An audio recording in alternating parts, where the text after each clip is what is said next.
মানেরা রে আমার প্যারা নবীর উম্মতেরা রে,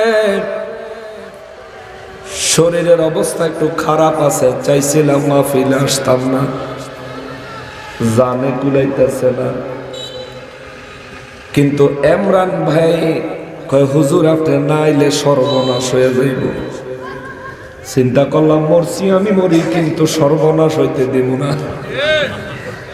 ড্রাইভার নাই, নিজেই গাড়ি চালাই আইছি, জ্বরে অবস্থা খারাপ, গলা বৈশা রয়েছে। 3 দিন আগে কিশোরগঞ্জে মাহফিল করছিলাম, এত ঠান্ডা, ওই অঞ্চলটা বেশি ঠান্ডা, ওই ঠান্ডা ঢুকে গেছে ভিতরে। এই জন্য বলি রে বাবা, একটু তাওয়াজ্জু দিবেন, মনোযোগ দিবেন। এই মুহূর্তে কিছু সময়ের জন্য দুনিয়ার চিন্তা ভুলে যান। রব্বুল আলামিন 1450 বছর আগে কুরআনুল কারীমে ঘোষণা দিয়েছেন ভূমিকম্পের কথা। দুনিয়ার বিজ্ঞানীরা ভূমিকম্পের ঘোষণা দেয়, মাঝে মধ্যে হয়, মাঝে মধ্যে হয় না। হইলে কয় হইছে, না হইলে কয় বাংলাদেশের কিনার দিয়ে গেছে, বলে না? কিন্তু রব্বুল আলামিন ঘোষণা দিয়েছেন ভূমিকম্প, তার মানে বোঝা যায় এই ভূমিকম্প কিনারে ফিনারে দিয়া না, এই ভূমিকম্প গোটা দুনিয়া জুড়ে হবে। কথা বলেন ঠিক কিনা? আমার নূর নবী রহমাতুল্লিল আলামিন বলেন, সাহাবীরা রে, ওই দিনটারে তোমরা বড় ভয় করো। এ সাহাবীরা, ওই দিনটা নিয়ে তোমরা চিন্তা করো, একটু ভাবো। আমার রব্বুল ইজ্জত একটা ভূমিকম্পের সংবাদ দিয়েছেন। সংবাদটা হলো, আল্লাহ বলেন বিসমিল্লাহির রহমানির রহিম, ইযা যুলজিলাতিল আরদু জিলজালাহা।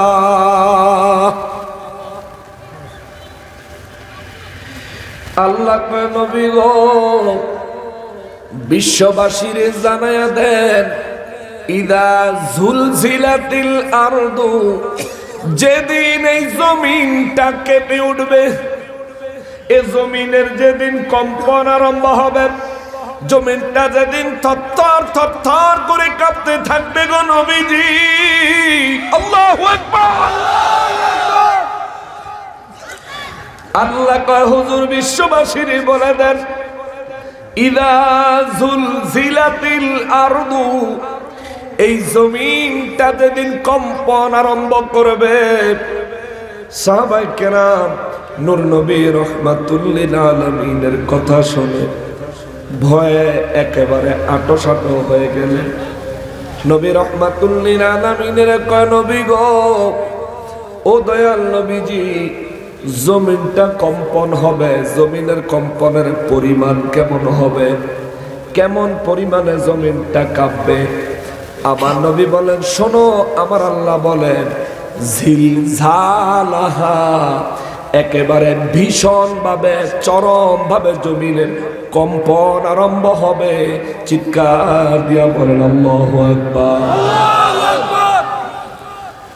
জমিনটা এমন ভাবে কাঁপবে, আল্লাহ কয় বিশেষ ভাবে, ভীষণ ভাবে কাঁপবে। কে বললেন? আল্লাহ কয় ভীষণ, আল্লাহ কয় অত্যধিক পরিমাণে কাঁপবে।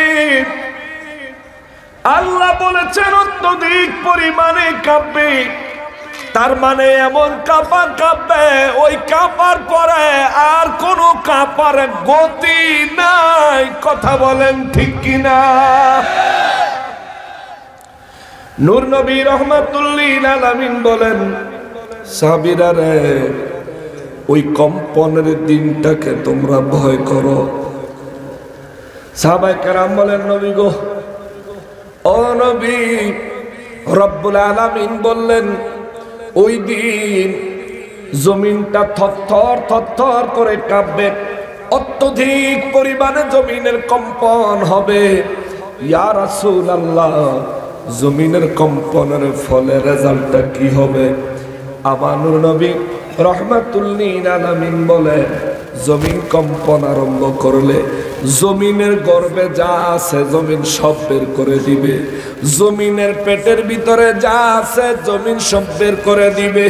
ও মুসলমান রে, এরা মুসলমান, আমাদের মা বোনেরা দেখবেন অনেক সময় চালের ভিতর থেকে পাথর বাসে, চালের ভিতরে পাথর বাসে না, কুলার মধ্যে লইয়া, ডালার মধ্যে লইয়া, বলের মধ্যে লইয়া চালটারে ঝাঁকা দেয়, ঝাঁকা দিলে আস্তে আস্তে চাল নিচে চলে যায়, পাথরটা উপরে চলে আসে। নবী বলেন আমার আল্লাহ পৃথিবী ভূমিকম্পনের মাধ্যমে পৃথিবীটারে এরকম একটা চালা দিব রে, জমিনের নিচে যত দাফন করা মানুষ আছে, জমিনের নিচে যত সম্পদ আছে, জমিনের নিচে যত খনিজ সম্পদ আছে, জমিনের গর্ভে যা আছে জমিন সব উপরের দিকে ঠেলে দিবে।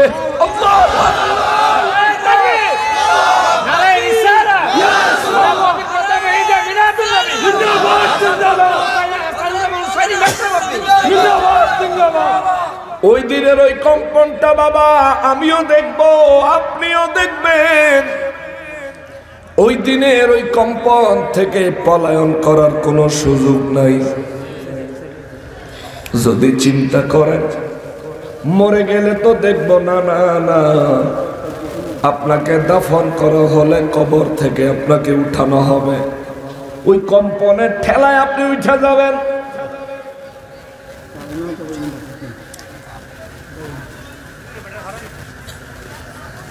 আপনি যদি না থামেন একটা ধমক দিব মেরেন।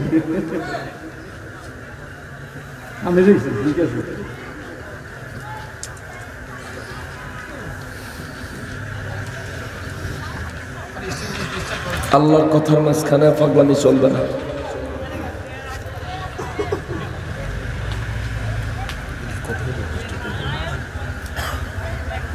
মুসলমানের আরে আমার পেয়ারা নবীর উম্মতের আরে,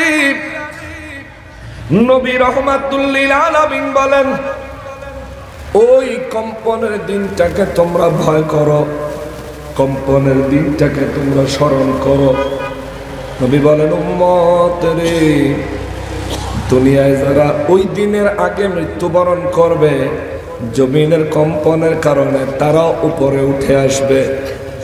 উপরে আসার পরে আমার নবী রহমাতুল লিল আলামিন বলেন জমিনের উপরে দুনিয়ার সম্পদগুলি পড়ে থাকবে, জমিন তার ভিতর থেকে সোনা, জমিন তার ভিতর থেকে রূপা, জমিন তার ভিতর থেকে হীরা জহরত মণিমুক্তাগুলি জমিন যখন ভিতর থেকে বের করে দিবে, রাস্তায় স্বর্ণ পড়ে থাকবে, মানুষের বাড়ির সামনে জিনিসপত্র পড়ে থাকবে।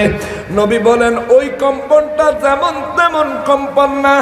তোমাদের দুনিয়ায় কম্পন হলে বিল্ডিং ভেঙে পড়ে, আর আল্লাহ যেদিন কম্পন আরম্ভ করবে পাহাড়গুলি পর্যন্ত ধসে পড়ে জমিন আর পাহাড় সমান সমান হয়ে যাবে। খিলার মানুষ, কচুয়ার মানুষ, হে চাঁদপুরের মানুষ, বুঝে থাকলে একটু জবাব দিবেন। এত কষ্ট করে টাকা কামাইলাম, এত স্বপ্ন ভরে বাড়ি বানাইলাম, এত ধন সম্পদের মালিক হলাম, এত পরিবারের সম্পত্তি বানাইলাম, একদিন সব কিছু ধ্বংস হয়ে যাবে, কিচ্ছু থাকবে না, একদিন সব ধ্বংস হয়ে যাবে। তাহলে বুঝা থাকলে জবাব দেন, দুনিয়ায় যা কিছু করলাম আসল না নকল?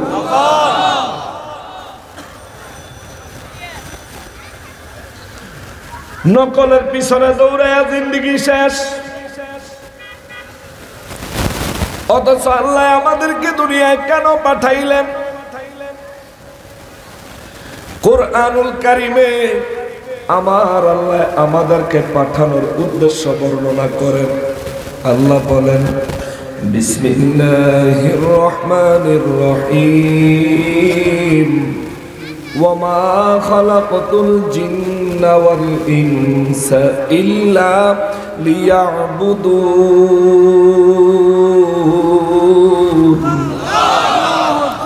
আল্লাহ কয় আমি জিন বানাইছি, মানুষ বানাইছি আমার ইবাদত করার জন্য, আমার ইবাদত করার জন্য। অথচ আমরা দুনিয়ার মোহে পাগল হয়ে গেছি। একটা বাড়ি আছে আর একটা লাগবো, একটা গাড়ি আছে আর একটা লাগবো, একটা জমি আছে আর একটা লাগবো। ও মুসলমান, এই দুনিয়ার সব কিছু নকল। নবী রহমাতুল লিল আলামিনের নূরানি জবান মোবারকের মাধ্যমে আমার আল্লাহ জানায়, নবী গো বিশ্ববাসীরে খবর দেন, ইদা জুলজিলাতিল আরদু জিলজালাহা, যেদিন আমি আল্লাহর নির্দেশে জমিন কাঁপা শুরু করবে ভীষণ ভাবে, চরম ভাবে, এই জমিন যেদিন কম্পন আরম্ভ করবে, আল্লাহ কয় হুজুর বিশ্ববাসীরে বলে দেন, ওয়া আখরাজাতিল আরদু আসকালাহা, জমিনের গর্ভে যা কিছু আছে সব কিছু জমিন গর্ভ থেকে বের করে দিবে। চিৎকার দিয়া বলেন আল্লাহু আকবার। নূর নবী রহমাতুল লিল আলামিন বলেন, জমিন তার গর্ভ থেকে স্বর্ণ রূপা হীরা জহরত মণি মুক্তা বের করে দিবে। জমিন তার গর্ভ থেকে মানুষের লাশগুলি বের করে দিবে। তবে মৃত নয়, প্রত্যেকটা লাশ জীবন্ত হয়ে মানুষ, জিন্দা মানুষ হয়ে বের হয়ে আসবে। সাহাবায়ে কেরাম জানতে চাইলেন, হুজুর কেমনে? আমার নবী বলেন, জমিন থেকে গাছ অঙ্কুরিত হইতে দেখনি? বলে জি ইয়া রাসূলুল্লাহ। আমার নবী বলেন, জমিন থেকে গাছ যেইভাবে অঙ্কুরিত হয় এমনি ভাবে মানুষগুলো তার কবর থেকে জমিনের কম্পনের কারণে বের হয়ে আসবে। আল্লাহু আকবার। সব মানুষগুলি বের হয়ে যখন দুনিয়ার জমিনের উপরে স্বর্ণ, বিভিন্ন মণিমুক্তা, হীরা জহরত দেখবে, নবী বলেন সেই দিন চোরে, যে ব্যক্তি দুনিয়ায় চোর ছিল, আছে না চোর? যে ব্যক্তি দুনিয়ায় ডাকাত ছিল, নবী বলেন চোরে ওই সম্পদগুলির দিকে তাকায়া বড় একটা নিঃশ্বাস ফেলবে আর বলবে, হায় হায়, এই সম্পত্তির জন্য আমি চুরি করে ধরা খাইছিলাম, আমার হাত কাটা দিছিল। চুরির শাস্তি কি? চুরির শাস্তি হাত কাটা। এটা আল্লাহ এবং তার রাসূলের বিধান। যদি আল্লাহ এবং তার রাসূলের বিধান মোতাবেক চুরির শাস্তি মানুষের হাত কাটা হইতো, তাহলে চোরের সংখ্যা কম বাড়তো না কমতো? নিঃসন্দেহে কমতো। কিন্তু কোরআনের আইন সমাজে কোরআনের আইনের কথা বলে বলে মুনাফিকেরা চক্রান্তের ফাঁদ পাতে, ঠিক কিনা বলে? কোরআনের আইনের কথা কয় আর এদিকে চক্রান্তের ফাঁদ পাতে। কোরআনের কোন পারার কোন পৃষ্ঠার কত নাম্বার আয়াতে কইছে গিয়াসউদ্দিন তাহেরীর মাহফিল ও মারামারি হইলে তার দায় গিয়াসউদ্দিন তাহেরীর কোথায় বলেছে, ঠিক কিনা বলে? টাকা নিলে কি কথা হয়? আল্লাহ মাইনা আসল কাল জান্নাত। এটা নামা মিষ্টি সবর নামা এক সাইডে দেন, নামায় দেন। না না মাডো বইয়া বলছো।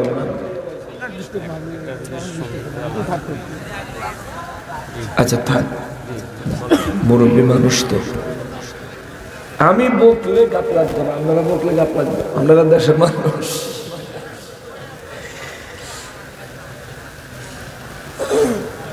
এই ইসলামের বিধান হলো, ছেলে যদি অন্যায় করে এই অন্যায়ের শাস্তি ছেলেই পাবে, বাপকে দেওয়া যাবে কোরআনে না কোরআনে মাহফিলে মারামারি কিলাগিলি কারা না কারা করছে, হিডাইনা গিয়াসউদ্দিন তাহির উপরে দিয়ে উড়াই দিছে। এরার মুখে আবার কোরআনের কথা কয়, আমরা এদেরকে বিশ্বাস করতে পারি?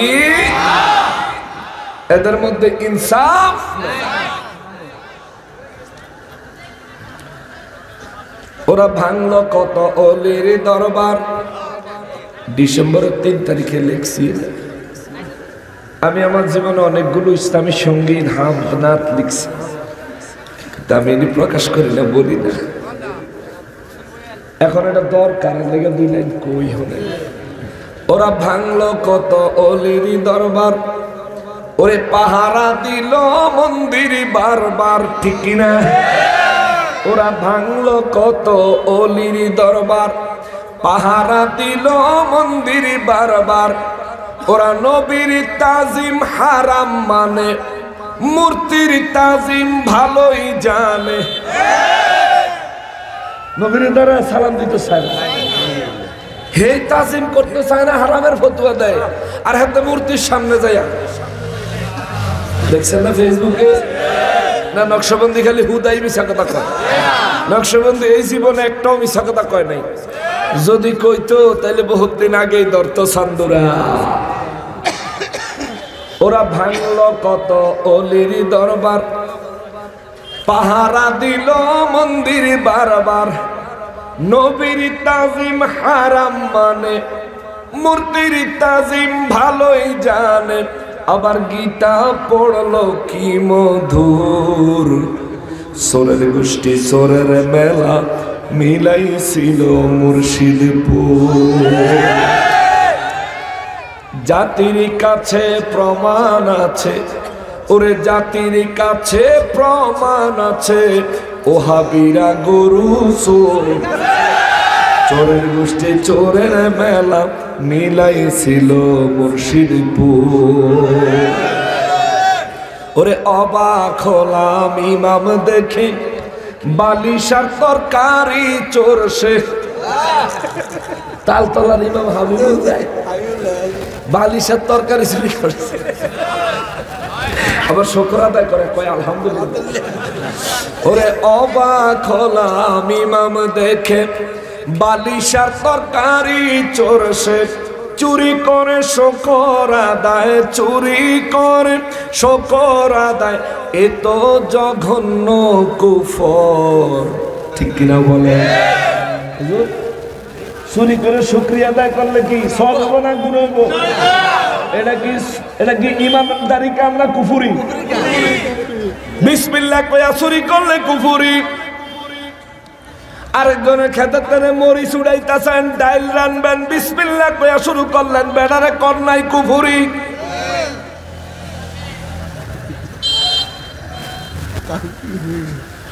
ওরে এক হাবি নীল মহিষ, ওরে দেখতে লাগে আস্তা খবিস।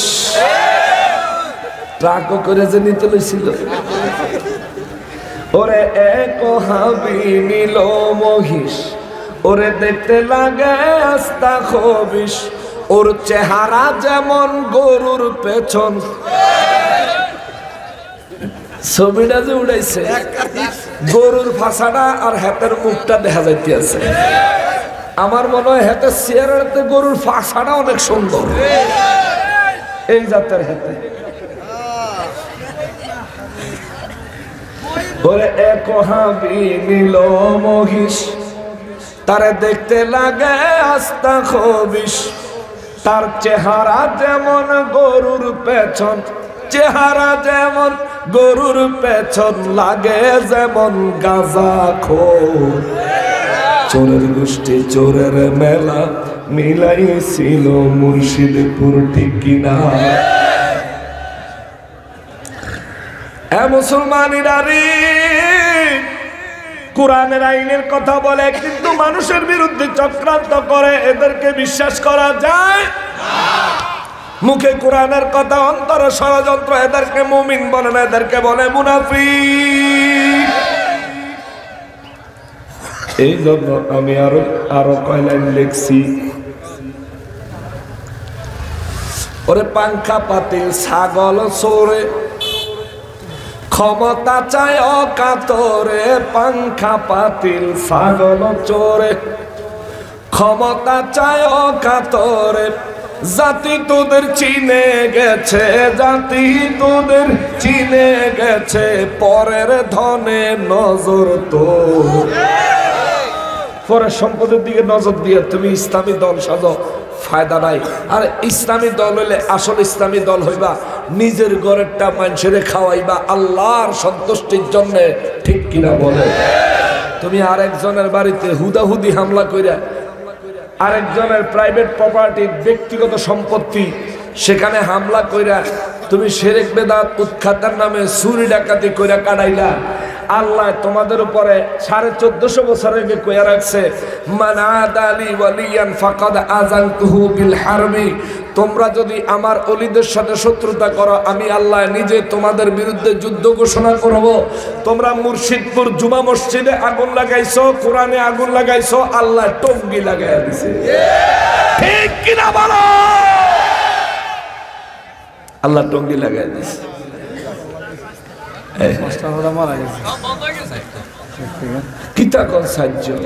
খবর আমার তেনা লইবেন, মিডিয়াতে প্রকাশ করছে 3-4 জন। ওদের সরাসরি ভিডিও লাইভ আছে যে 1.5 থেকে 200 লাশ অহনপুরে রয়েছে, কিছু গুম করে লাইতেছে আর কিছু পয়লা রয়েছে, নেই না কেউ নাই। এটা হলো গতকালকে দুপুরের খবর, আর এই পর্যন্ত তো আরো আছেই, অসুবিধা নাই। কোথায় কোথায় কামড়া কামড়ি লাগছে, আমরা শুধু তামসা দেখবো, ঠিক কিনা?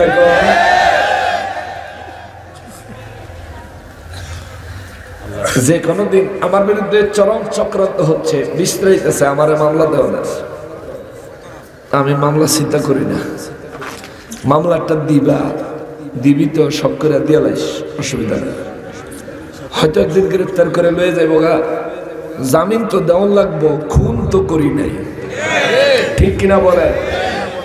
এখনকার গতি যদি হয় 100%, তখনকার গতি হবে 1,00,000%। তখনকার দোলাই হবে শুধু বাংলা না, বাংলা ইংরেজি উগান্ডা মিলাইয়া।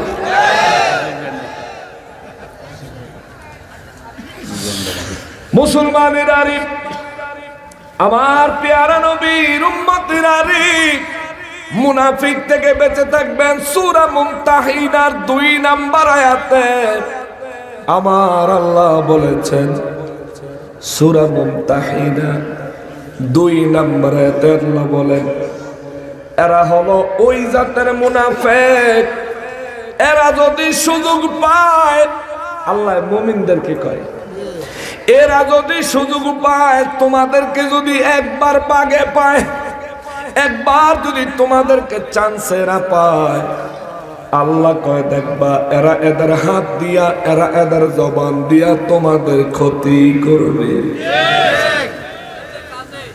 1450 বছর আগে আমার আল্লাহ এদের কথা কইয়া দিছে। এই জন্য তো নকশবন্দির যাই হোক না কেন, বাতিলের সাথে কোনো আপোষ হবে। ফারুকের মতো গর্দান দিতে পারবো, কারবালার মতো দেহ থেকে মাথা আলাদা করে দিতে পারবো, আল্লাহর হুকুম অমান্য করতে পারবো না। আল্লাহ নিষেধ করছে তাদের সাথে বলতে। আল্লাহ সূরা মুমতাহিনার 1 নম্বর আয়াতে বলেন, ইয়া আইয়ুহাল্লাযীনা আমানু লা তাত্তাখিযু আদুওয়ি ওয়া আদুওয়াকুম। হে ঈমানদারের দলেরা রে, তোমরা আমার শত্রু এবং তোমাদের শত্রুদেরকে তোমাদের বন্ধু বানায়ো না। আল্লাহু আকবার। আমার শত্রু এবং তোমাদের শত্রুদেরকে তোমরা বন্ধু বানায়ো না। কেন বানাবো না? 2 নম্বর আয়াতে আল্লাহ জবাব দেয়, যদি তাদেরকে তোমরা বন্ধু বানাও, তারা ছলে বলে কলে কৌশলে সুযোগ খুঁজবে। একটা সুযোগে পাইলে তাদের হাত দিয়া জবান দিয়া তোমাদের ক্ষতি করার চেষ্টা করবে। বাস্তব প্রমাণ হইল, গিয়াসউদ্দিন আত-তাহিরির বিরুদ্ধে হাতে লেখা মামলা দিল, মুখ দিয়া মিথ্যা সাক্ষী দিল, আল্লাহর কোরআন সত্য প্রমাণ হয়ে গেল। ঠিক কিনা বলে? তবে এর দ্বারা তাহিরিরে থমায় রাখা যাইতো, এর দ্বারা তাহিরির গতি আগে চাইতে কমছে না বাড়ছে? তাহিরির গতি বাড়ছে না। আগে যদি বিমান ছিল, এখন রকেট হইছে। এখানে আসবে। আচ্ছা রাখেন না, রকেটের পরে আরেকটা ধাপ আছে, মিসাইল। রকেট আসমানে ছুড়লে যদি মিস করে সাগরে যায় পড়ে, আর যদি মিসাইল হয় ঠিক জায়গাত পড়ুক আর ভুল জায়গাত পড়ুক, এলাকা জ্বালায়া খান খান। ঠিক কিনা? খবর হয়ে যাবে বলে রে মুসলমানেরা রে, রব্বুল আলামিন তার হাবিব রহমাতুল লিল আলামিনের নূরানি জবান মোবারক বিশ্ববাসীরে জানায়, ইদা জুলজিলাতিল আরদু জিলজালাহা, যেই দিন আমি আল্লাহর নির্দেশে এই জমিন থরথর করে কাঁপতে থাকবে, যেমন তেমন ভাবে না, কাঁপার মতো কাঁপবে, একেবারে ভীষণ ভাবে কাঁপবে, দাঁড়ায় থাকার কোনো সুযোগ নাই, বরং জমিনের গর্ভে যা আছে, ওয়া আখরাজাতিল আরদু আসকালাহা, জমিনের ভিতরে যা আছে জমিন তা বের করে দিবে। বের করে দেওয়ার পরে চোর যখন রওনা দিবে, ওই মুর্শিদপুরের গরু চোরেরা, ওই মুর্শিদপুরের ছাগল চোরেরা, ওই মুর্শিদপুরের তরকারি চোর ইমামেরা। ঠিক কিনা বলেন?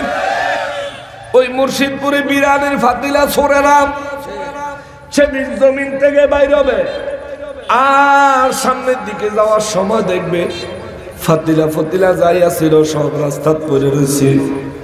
গরুগুলিও হাসরের ময়দানে হাজির হওয়ার জন্য চলে গেছে, ছাগলগুলিও হাসরের ময়দানে হাজির হওয়ার জন্য চলে গেছে। এই সোরারা দেখে গুমায়, হায় এই তুচ্ছ সম্পদ চুরি করে দুনিয়ায় আমি ধরা খেয়ে আমার হাত কাটা লাগছে। নবী বলেন, যে ব্যক্তি দুনিয়ার সম্পত্তির জন্য আত্মীয়তার সম্পর্ক নষ্ট করে, আত্মীয়তার সম্পর্ক নষ্ট করে না মানুষ, আমার নবী বলেন আত্মীয়তার সম্পর্ক ভাঙার মানুষটা রাস্তা দিয়ে যাইব, আর কইব আয় হায় এই সম্পত্তির লাগানি আমি আত্মীয়তার সাথে সম্পর্ক বর্জন করেছি, নষ্ট করেছি, এগুলো তো মূল্যহীন, এগুলির কোনো মূল্য নাই। আমার নবী রহমাতুল লিল আলামিন বলেন, দুনিয়ার বড় বড় ধনী ধনী মানুষগুলো সেদিন আফসোস করবে, কেননা ওই দিন কারো দেহে পরার মতো কাপড় থাকবে না, ওই দিন কেউ কারো লজ্জার দিকে তাকানোর মতো সময় থাকবে না। নবী বলেন, দুনিয়া এমন কম্পন করবে রে, দুনিয়ার কম্পনের কারণে জমিনের ভিতর থেকে লাশগুলি বের হয়ে যাবে, জমিনের ভিতর থেকে সমস্ত খনিজ সম্পদ বের হয়ে যাবে। নবী রহমাতুল লিল আলামিন বলেন, আল্লাহ কয় নবী গো বলে দেন, দুনিয়ার মানুষগুলি কবর থেকে বের হইয়া জমিনের উপর দাঁড়ায়া এত কাঁপতে দেখলে, জমিনের স্বর্ণরূপা হীরা জহরত মণি মুক্তা ছড়ায়া ছিটায়া থাকতে দেখলে, আমার নবীকে আল্লাহ কয়, হুজুর সেদিন ওয়াকালাল ইনসানু মা লাহা, ওই দিন মানুষ আশ্চর্য হইয়া দেখবো আর কইব কি হইছে। আল্লাহু আকবার। কবরেতে বাইরে দেখবেন, আরে সোনা রূপা হীরা জহরত মণি মুক্তা, দেখে কইবেন আরে কি হইছে। রব্বুল আলামিন বলেন, ওয়াকালাল ইনসান, মানব জাতিরা, মানুষেরা সেদিন বলবে, মা লাহা, সেদিন মানুষেরা বলবে এ কি হচ্ছে, কি হলো, কি হলো, কি হলো, সব এদিকে সেদিকে পড়ে আছে, কেউ নেয় না কেন? দুনিয়ায় যদি 5 টাকার একটা কয়েন পড়ে থাকে, ওই কয়েন যার সামনে পড়ে সে উঠায় নেয়। 100 টাকার নোট পড়ে থাকলে উঠায় নেয়, 500 টাকার নোট পড়ে থাকলে উঠায় নেয়, 1000 টাকার নোট পড়ে থাকলে উঠায় নেওয়ার আগে ডাইনে বামে দেখে কেউ দেখছেন? ঠিক না? এইটুকু লোভ আমাদের ভিতরে কাজ করে, এটা শয়তানের ওয়াসওয়াসা। এই জন্য কিয়ামতের দিন আরম্ভ হবে, মানুষ কবর থেকে উঠে দেখবে সোনা রূপা হীরা জহরত মণিমুক্তায় হায় পড়ে আছে, কেউ একটাও ধরে না, কেউ একটাও ধরে না। আল্লাহ কয় সেদিন মানুষ বলবে মালাহা, এর কি হয়েছে? কেউ নেয় না কেন, কেউ ধরে না কেন, ব্যাপারটা কি? রব্বুল ইজ্জত বলেন সেই দিন সমস্ত মানুষগুলো কি হয়েছে কি হয়েছে কি হয়েছে বলতে বলতে নিজের বেখেয়ালে চলতে থাকবে। আল্লাহ তাদেরকে হাসরের ময়দানে এক জায়গায় জমায়েত করবেন। এরপরে আমার নবী বলেন ইয়াউমা ইযিন তুহাদ্দিসু আখবারহা, আল্লাহ এই জমিনটাকে অনুমতি দিবেন, জমিন রে কথা বলো। আল্লাহু আকবার। রব্বুল আলামিন জমিনের পারমিশন দিবেন, জমিন এ জমিন কথা বলো, কথা বলো। আল্লাহর অনুমতি ক্রমে জমিনের জবান খুলে যাবে। আমার নবী রাহমাতুল লিল আলামিন বলেন জমিনের জবান খোলা মাত্র কোন ব্যক্তি জমিনের কোন জায়গায় নেক কাজ করেছে, কোন ব্যক্তি জমিনের কোন জায়গায় গুনাহের কাজ করেছে, কোন ব্যক্তি জমিনের কোন জায়গায় অন্যায় কাজ করেছে, আমার নবী বলেন জমিন একে একে জোরে জোরে আওয়াজ করে বলতে থাকবে, চিৎকার দিয়ে বলেন আল্লাহু আকবার। ওই দিন ওই জায়গায় আমি উপস্থিত থাকবো, ওই দিন ওই জায়গায় সভাপতি সাহেব উপস্থিত থাকবে, ওই দিন ওই জায়গায় আমরা সবাই উপস্থিত থাকব। ওই জায়গা থেকে পালানোর কোনো সুযোগ একে একে জমিন বর্ণনা যখন করতে থাকবে আমার নামও আসবে।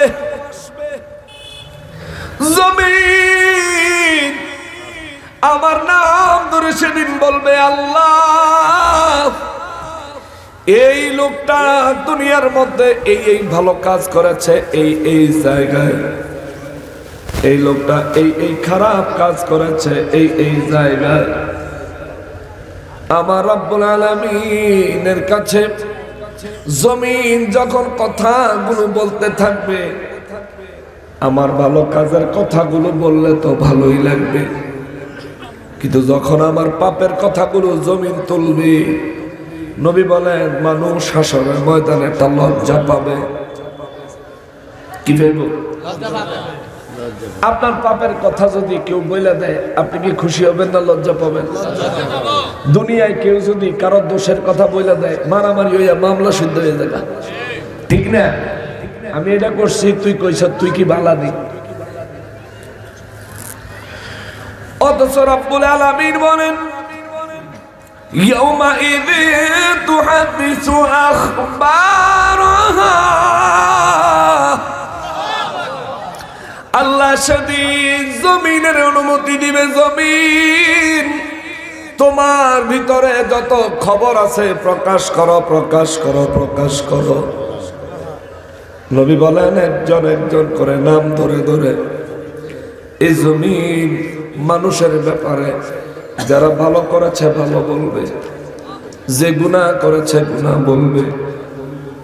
সেদিন যখন আমার গুনার কথা জমিন বলতে থাকবে আল্লাহ শুনবে, পুরা হাসরবাসী শুনবে। ও আমার যুবক ভাই, এরে কচুয়ার যুবক ভাই, চাঁদপুরের যুবক ভাই, দুনিয়ায় তুমি যখন অন্যায় করো নিজের পরিচিত মানুষগুলার থেকে লুকায় করো, তুমি তোমার মা বাবার আড়ালে তুমি অন্যায় করো, মা বাবারে জানাও না কিন্তু যৌবনে অনেক পাপ করো তুমি। কিন্তু বিশ্বাস করো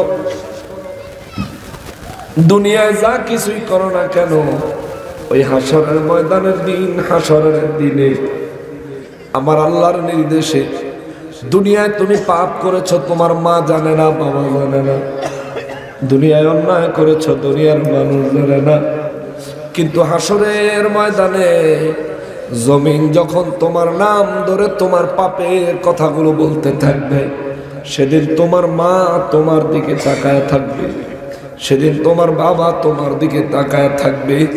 আমার নবী বলেন ওই দিন ওই মুহূর্তটা এমন হবে রে, যেই মানুষটার নাম ধরে তার পাপের কথাগুলো জমিন প্রকাশ করে দিবে, ওই মানুষটা হাসরের ময়দানে মনে মনে কামনা করবে, আল্লাহ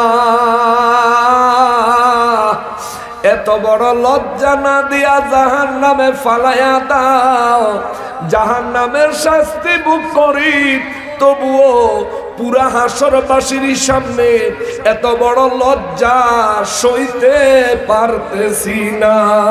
আল্লাহ ওই হাসরের ময়দানে আমার পাপের খবরগুলি জমিন বলে দিবেন, যেই সমস্ত পাপ তওবা করি নাই, আল্লাহর কাছ থেকে ক্ষমা নেই নাই, যেগুলো তওবা করলাম আল্লাহর কাছ থেকে ক্ষমা নিলাম, ওই পাপগুলো জমিন বর্ণনা করবে না। যেগুলো আল্লাহ মাফ করেন নাই, যেগুলোর জন্য আমি তাওবাও করি নাই, যেগুলো আল্লাহ তাআলার কাছে ক্ষমাও চাই নাই, রব্বুল আলামিনের হাবিব বলেন ওই পাপগুলোর খবর জমিন বর্ণনা করে দিবে। জমিন আওয়াজ করে জবান খুলে মানুষের মতো কথা বলতে থাকবে।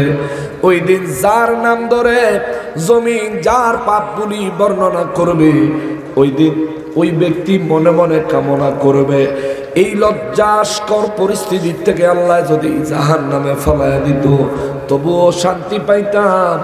এই ধরনের লজ্জায় আর নিজেকে মানাইতে পারতেছি না।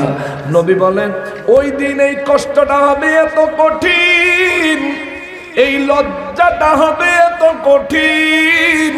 নবী বলেন জাহান্নামের আগুনের আযাবের থেকেও এই লজ্জাটা হবে বেশি কঠিন। চিৎকার দিয়া বলেন আল্লাহু আকবার। আল্লাহ আমাদেরকে হাসরের ময়দানে এই ধরনের লজ্জাস্কর পরিস্থিতি থেকে রক্ষা করেন। জোরে কোন আমিন। সবাই বলেন আমিন। মুসলমানেরা রে, আমার পেয়ারা নবীর উম্মতেরা রে, এরপরে আমার আল্লাহ কয় আমি মোটামুটি অনুবাদ বলে যাই, তারপরে আপনাদেরকে বিস্তারিত ব্যাখ্যা সহ বর্ণনা করার চেষ্টা করব। এরপরে আমার আল্লাহ কয় বি আন্না রাব্বাকা আওহা লাহা,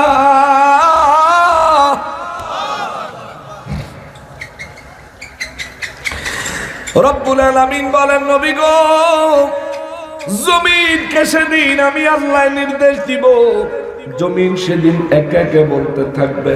কি বলবে দেখেন, যেহেতু আমি আল্লাহ জমিনকে নির্দেশ দিব, জমিন আমি আল্লাহর নির্দেশ পাওয়ার সাথে সাথে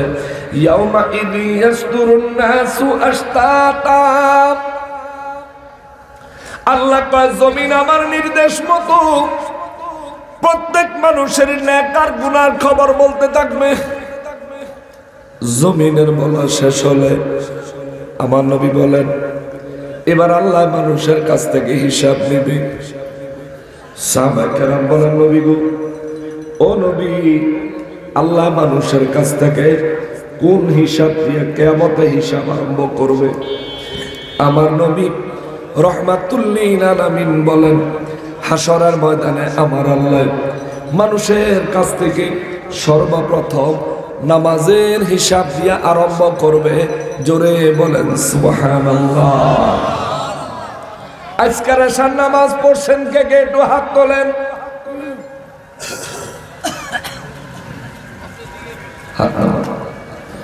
এখানে এখনো এসা হয়নি। মাহফিল শেষে এশার নামাজ হলে হয়তো যারা হাত তোলে নাই সবাই পড়ে যাবে, আর যারা বাইরের থেকে পড়ে আসছেন তারা হয়তো হাত বাড়াইছেন। আলহামদুলিল্লাহ, ম্যাক্সিমাম নামাজি। এটা অত্যন্ত আনন্দের সংবাদ। এই কচুয়ার আশেপাশে ওয়াহাবিরা থাকলে দেখা যা সুন্নিরা নামাজ পড়ে, ঠিক কিনা বলেন? দেখে যায় ফকুন্নির ভূত, তুই কস বলে সুন্নিরা বলে নামাজ পড়ে। তোর মতন ভুয়া নামাজ পড়ে না সুন্নিরা। নামাজও খাড়াইলি 3 মাইল শেখাইয়া কদ্দুর পরে পরে ঘোড়ার লেজের মতন হাত উদাস আমিন কয়ে মসজিদের দেয়াল ফাড়াইলাস সেগাই আরেকজনের ফাওয়ার উপরে ভাড়া দিয়া খাড়াস সেজদা দেওয়ানোর সময় আর সেগায় না সেজদা দেওয়ানোর সময় যদি সেগাইতো তাহলে তারা বাউয়া ব্যাংকের মতন দেখা যায়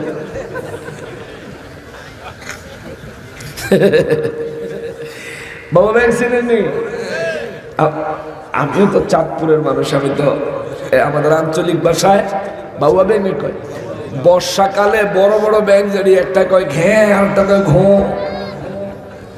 হ্যাঁ এরকম করে যে এই বড় ব্যাংক যদি মরে কোনো কারণে যদি মারা যায় দেখবেন ফাউ দুটা দুই দিকে দিয়া তারপরে জমিনে পড়ে থাকে ঠিক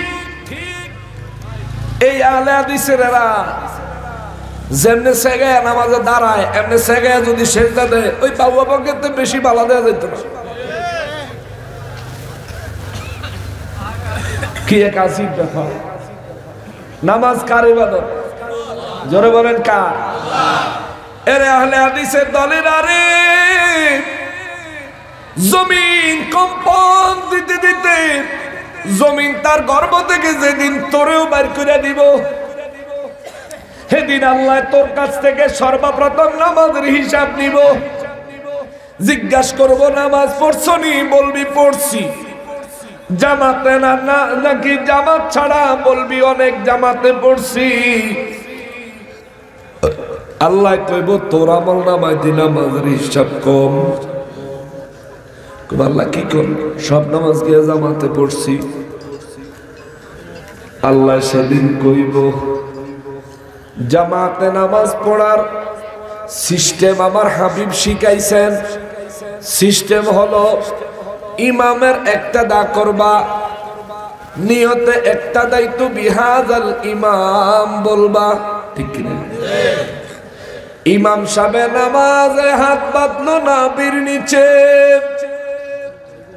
তুমি হাত বাঁধলা বুকের উপরে ইমামের একটা দা হইছে নি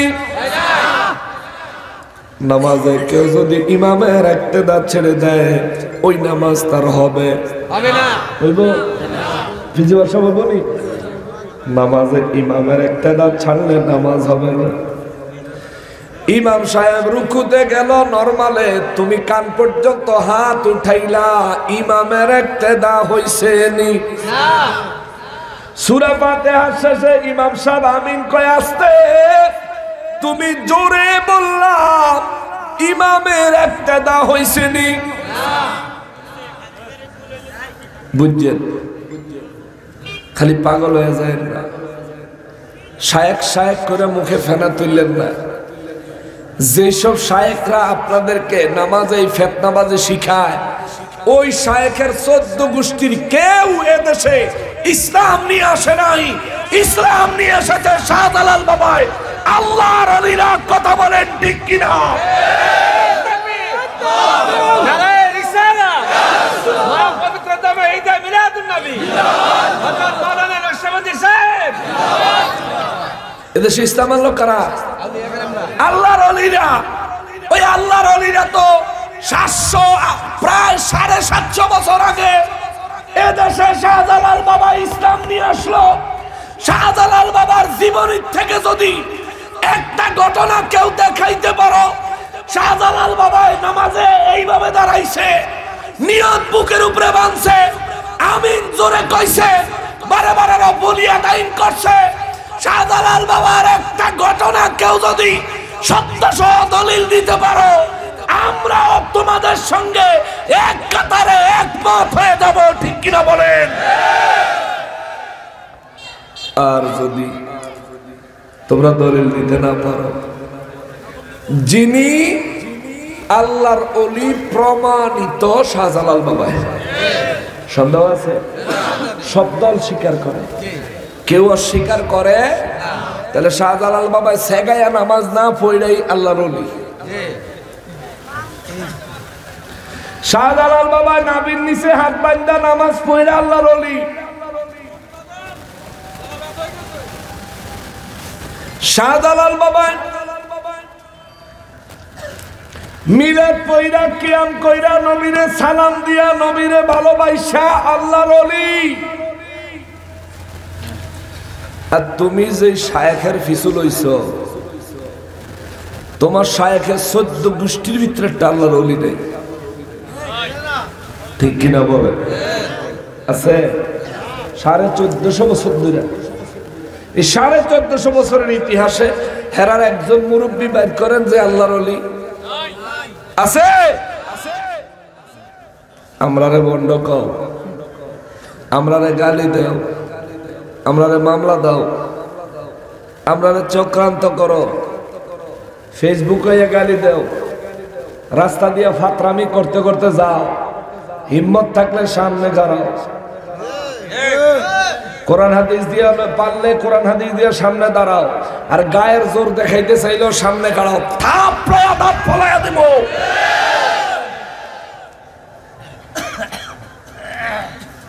ছাগল কোনানে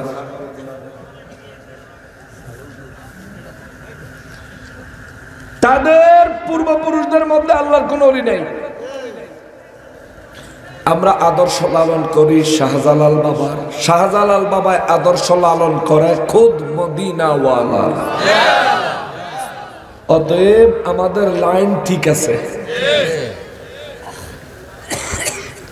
যারা ফন্ডিটি কইরা শাহজালাল বাবারে বাদ দিয়া আল্লাহর অলির দরবারে হামলা কইরা অলি আল্লাহর দরবার গুলো ভাঙচুর কইরা যারা মনে করো বেহেশত যাইবাগা, হাসরের ময়দানে তুই জবাব দিস, সেদিন আমিও খাড়াইয়া দেব। এই কচুয়ার প্রত্যেকটা মানুষ সেদিন দেখবে তুমি নতুন শায়েখ পায়া অলি আল্লাহদের পথ মত ভুলে গেছো। অথচ আল্লাহ সূরা নিসার 26 নম্বর আয়াতে আল্লাহ বর্ণনা করেন, আমি আল্লাহ চাই, ইউরিদুল্লাহু, আমি আল্লাহ চাই, লিয়ুবাইয়িনা লাকুম, তোমাদের জন্য আমার বিধানগুলো সুস্পষ্টভাবে বর্ণনা করতে, এবং ওয়াহদিয়াকুম সুনানাল্লাযীনা মিন ক্বাবলিকুম, আমি আল্লাহ চাই তোমাদেরকে তোমাদের পূর্বপুরুষদের আদর্শের উপর হেদায়েত দিতে। জোরে কর সুবহানাল্লাহ। তাহলে আমাদের পূর্বপুরুষ শাহজালাল বাবাই, আমাদের পূর্বপুরুষ আল্লাহর ওলিরা, আমাদের পূর্বপুরুষ আইম্মায়ে কেরাম, মাযহাবের ইমামেরা, তাবেঈ, তাবেঈ, সাহাবায়ে কেরাম, শেষ পর্যন্ত রাসূলুল্লাহ সাল্লাল্লাহু আলাইহি ওয়াসাল্লাম। কথা বলেন ঠিক কিনা? আমাদের মুরব্বীদের ধারা আছে আল্লাহর রাসূল পর্যন্ত, আর আল্লাহর রাসূলের ধারা খোদ আল্লাহ পর্যন্ত। অতএব আমাদের লাইন ঠিক আছে। আমরা কখনোই নিচতলার থেকে 10 তলায় মাঝখানের 9 তলা বাদ দিয়া যাওয়ার স্বপ্ন দেখি না। কেননা এটা হইল পাগলের স্বপ্ন, সুস্থ মানুষের স্বপ্ন না। সুস্থ মানুষের স্বপ্ন এবং চিন্তা ভাবনা হবে আমি 10 তলায় যাইতে হইলে 1 তলার পর 2 তলায়, 2 তলার পর 3 তলায়, তারপর 4, 5, 6, 7, 8, 9, তারপরে 10। এটা বুঝছেন? এই জন্য বাবাজিরা রে আমার, আজকে যারা নিজেদেরকে আহলে হাদিস দাবি করতেছে, এই মানুষগুলা আল্লাহর ওলিদের দরবারে হামলা করার জন্য খুব ইন্টারেস্ট ফিল করে। শাহপরান বাবার মাজারে ভাঙচুর হইল, দেখছেন? শাহপরান বাবার মাজার শরীফে ভাঙচুর হইল। শাহপরান বাবা এই দেশে কি অপরাধ করলো? ইসলাম নিয়ে আইছিলেন। শাহজালাল বাবার আপন ভাগিদার ইসলাম নিয়ে আসলেন, তার দরবারে হামলা করলো। দেশে আরো বিভিন্ন আল্লাহর ওলিদের দরবারে হামলা করলো। শেষ পর্যন্ত মুর্শিদপুর গিয়া ওই দরবারে হামলা করলো। তাদের বক্তব্য হইল আমরা শিরিক বিদআত উৎখাত করি, কিন্তু মুর্শিদপুর দরবারে কোনো মাজার নাই। মুর্শিদপুর দরবারের ভিতরে সাধারণ কোনো মানুষের একটা কবরও নাই। আসিল একটা মসজিদ, দিনে 5 ওয়াক্ত নামাজ হইতো, জুমার দিনে জুমার নামাজ হইতো। ওই মসজিদটা আগুন দিয়া জ্বালায়া দিলি। মসজিদের ভিতরে আল্লাহর কোরআন ছিল, মসজিদের ভিতরে আল্লাহর কোরআনে আগুন জ্বালায়া দিলি। তোরা কেমন মুসলমান, কেমন মুসলমান, কেমন মুসলমান। এই জন্য আমি সঙ্গীতটার ভিতরে আরেকটা অন্তরা লিখছিলাম, 5 কল্লি টুপি মাথায় পড়ে আগুন জ্বালায় খোদার ঘরে। 5 কল্লি টুপি মাথায় পড়ে আগুন জ্বালায় খোদার ঘরে। আগুন জ্বালায় আল কোরআনে, ওরে আগুন জ্বালায় আল কোরআনে। এরা আসল ঈমান চোর। এ মুসলমানিরারি, আমার প্যারা নবীর উম্মতিরারি,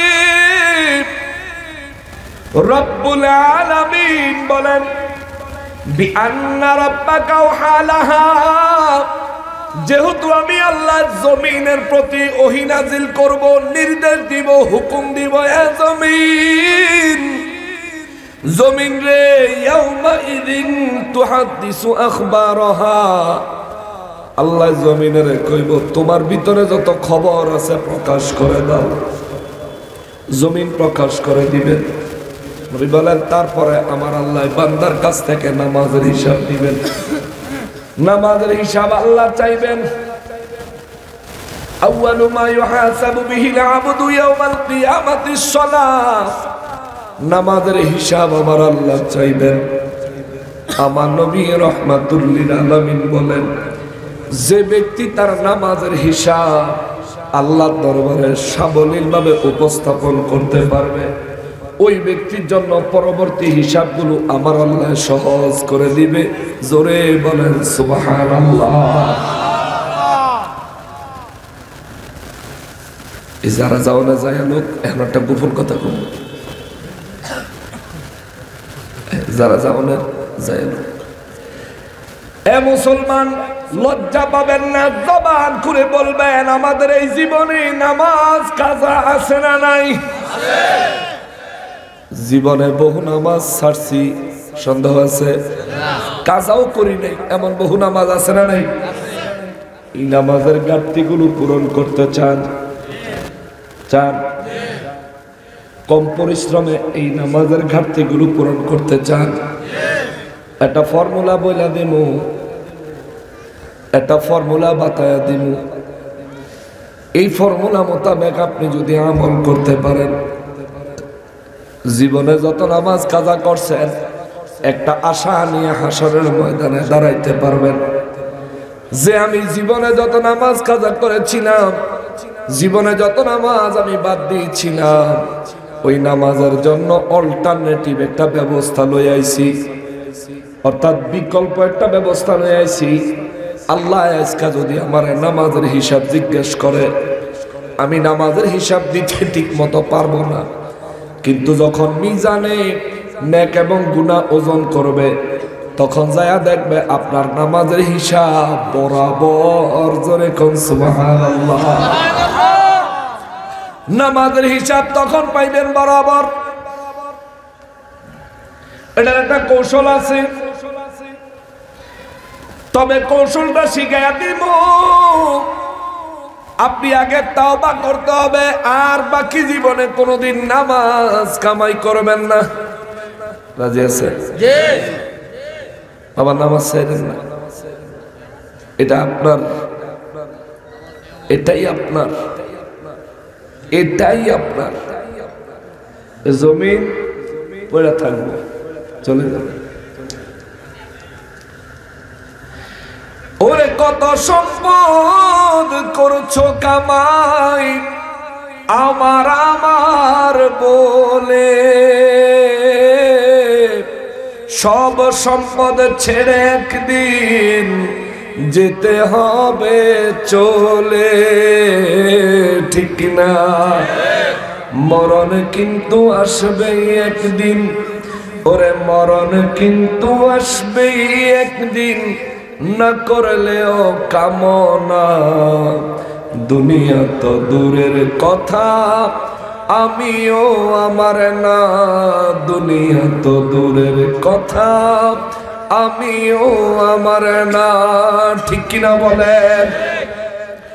আজকে থেকে তওবা করবেন, বাকি জীবনে আর কোনোদিন নামাজ তরক করবেন না। জীবনে যত নামাজ বাদ দিছেন সব নামাজ আস্তে আস্তে কাজা আদায় করে নিবেন আস্তে আস্তে। আর জীবনে যত নামাজ কাজা হয়েছে ওই নামাজের ঘাটতি পূরণের জন্য একটা ফর্মুলা শিখিয়ে দেই।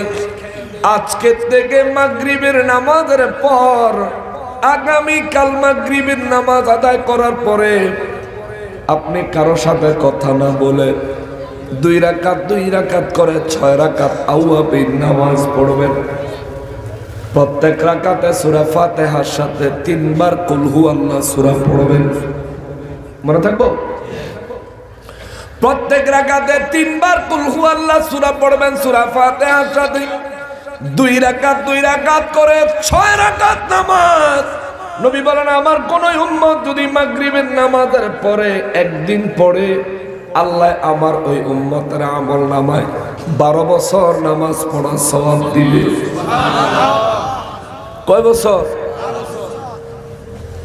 একদিন পড়লে কয় রাকাত? কয় রাকাত?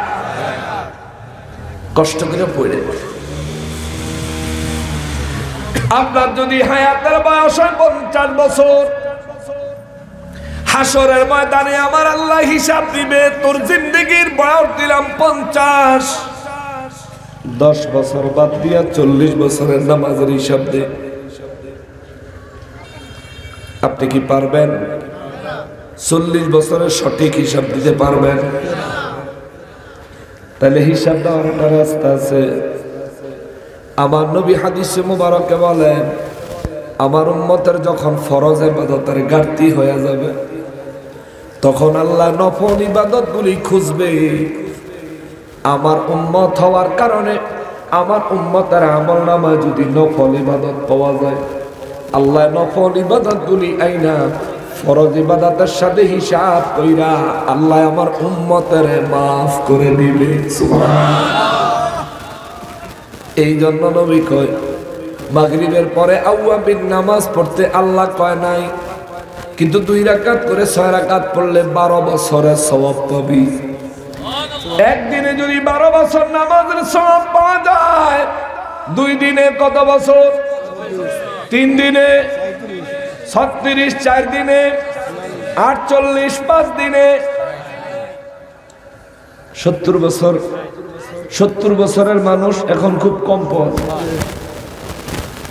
ওই আগের মুরব্বীরা যারা আছে হেগো জেনারেশনের, হেগো মধ্যে 2-1 জন 70-80 পাওয়া যাবে। কিন্তু আমরা যে বেজাইলে খাউন খাইয়া গেলাম, 50-এর আগেই আমরার ব্রেক ফেল। ঠিক না? মাশাআল্লাহ। সভাপতি সাহেবের বয়স বলে 81। আলহামদুলিল্লাহ। 81 বছর বয়সে যদি জীবনে কোনো নামাজ ঘাটতি হইয়া থাকে, আপনি যদি কিছু মনে করেন না, মরণ আমারও লাগবো, সবার লাগবো। যদি আজকে মারা যান 71 বছরের হিসাব দেওয়ার লাগবে। আপনার বয়স কত? 52 বছর। যদি আজকে মারা যান 42 বছরের হিসাব দেওয়ার লাগবে। এবার যান আপনার কত? 60 বছর। আজকে মারা গেলে 50 বছরের হিসাব দেওয়ার লাগবে। মুরব্বীর বয়স 70, 60 বছরের নামাজের হিসাব দেওয়া লাগবে। 60 বছর। 10 বছর পর্যন্ত মাফ। জন্মের পরে 10 বছর মাফ। 10 বছর থেকে নামাজের হিসাব শুরু। আমার যুবক ভাইয়েরা রে, চিন্তা করো, দাদা গো মতো মুরব্বী গো মতো বুড়া হইলে পড়বো না। ওরে 30 বছর বয়স তোমার, ভাবছ মনে মনে 60 বছরের বাবা থাকতে তুমি মরবা কেনে? ওরে নাই গ্যারান্টি সামনে তুমি, নাই গ্যারান্টি সামনে তুমি বাঁচবে 1 second. Oh my dear friend, ওই বুঝি তো রাইল ও আরেন। ঠিক কিনা? কত যুবক কত জায়গায় মারা যায়। দুনিয়ায় আসার জন্য একটা নির্ধারিত সময় আছে, যাওয়ার সময় কেউ জানে না, কেউ জানে না, কেউ জানে না। এখন তো আধুনিক ব্যবস্থা। কোন মায়ের গর্ভে যখন সন্তান আসে, ডাক্তার আল্ট্রাসোনোগ্রাম কইরা দুনিয়ার মানুষেরা জানায় দেয় অমুক মাসের অমুক তারিখের 1 সপ্তাহ আগে পরে সন্তানটা ডেলিভারি হবে। কিন্তু এই সন্তানটা কবে মারা যাবে এই কথা কেউ এই তারিখ বলতে পারে না। কতদিন বেঁচে থাকবে এই গ্যারান্টিও কেউ দিতে পারে না, ঠিক কিনা বলে? এই জন্য বাবারে, জীবনে ফাঁকে ফাঁকে মাগরিবের নামাজের পরে 2 রাকাত করে 6 রাকাত আওয়াবিন নামাজ পড়বেন। একদিন পড়লে 12 বছর নামাজের সওয়াব পাবেন। এইভাবে জীবনে ফাঁকে ফাঁকে অন্তত 50-60 বার, অন্তত 100 বার পড়া যায়।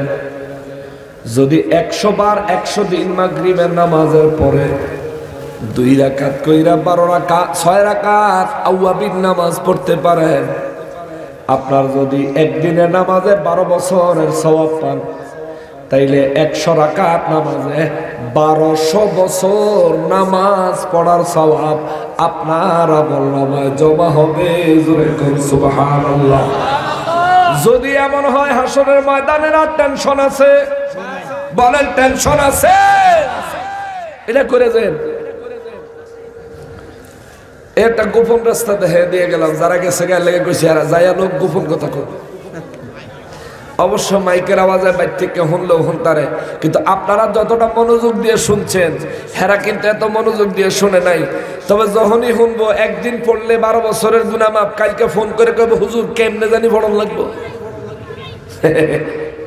অনেকেই ফোন করে জিগাইবো হুজুর কেমনে শুরু করার লাগবো, নিয়ত কেমনে হইব, কোন সূরা দিয়ে পড়তাম, কয় রাকাত করে সালাম ফিরাইতাম, তাসবিহ তাহলিল কোনানো কি পড়বো না পড়বো।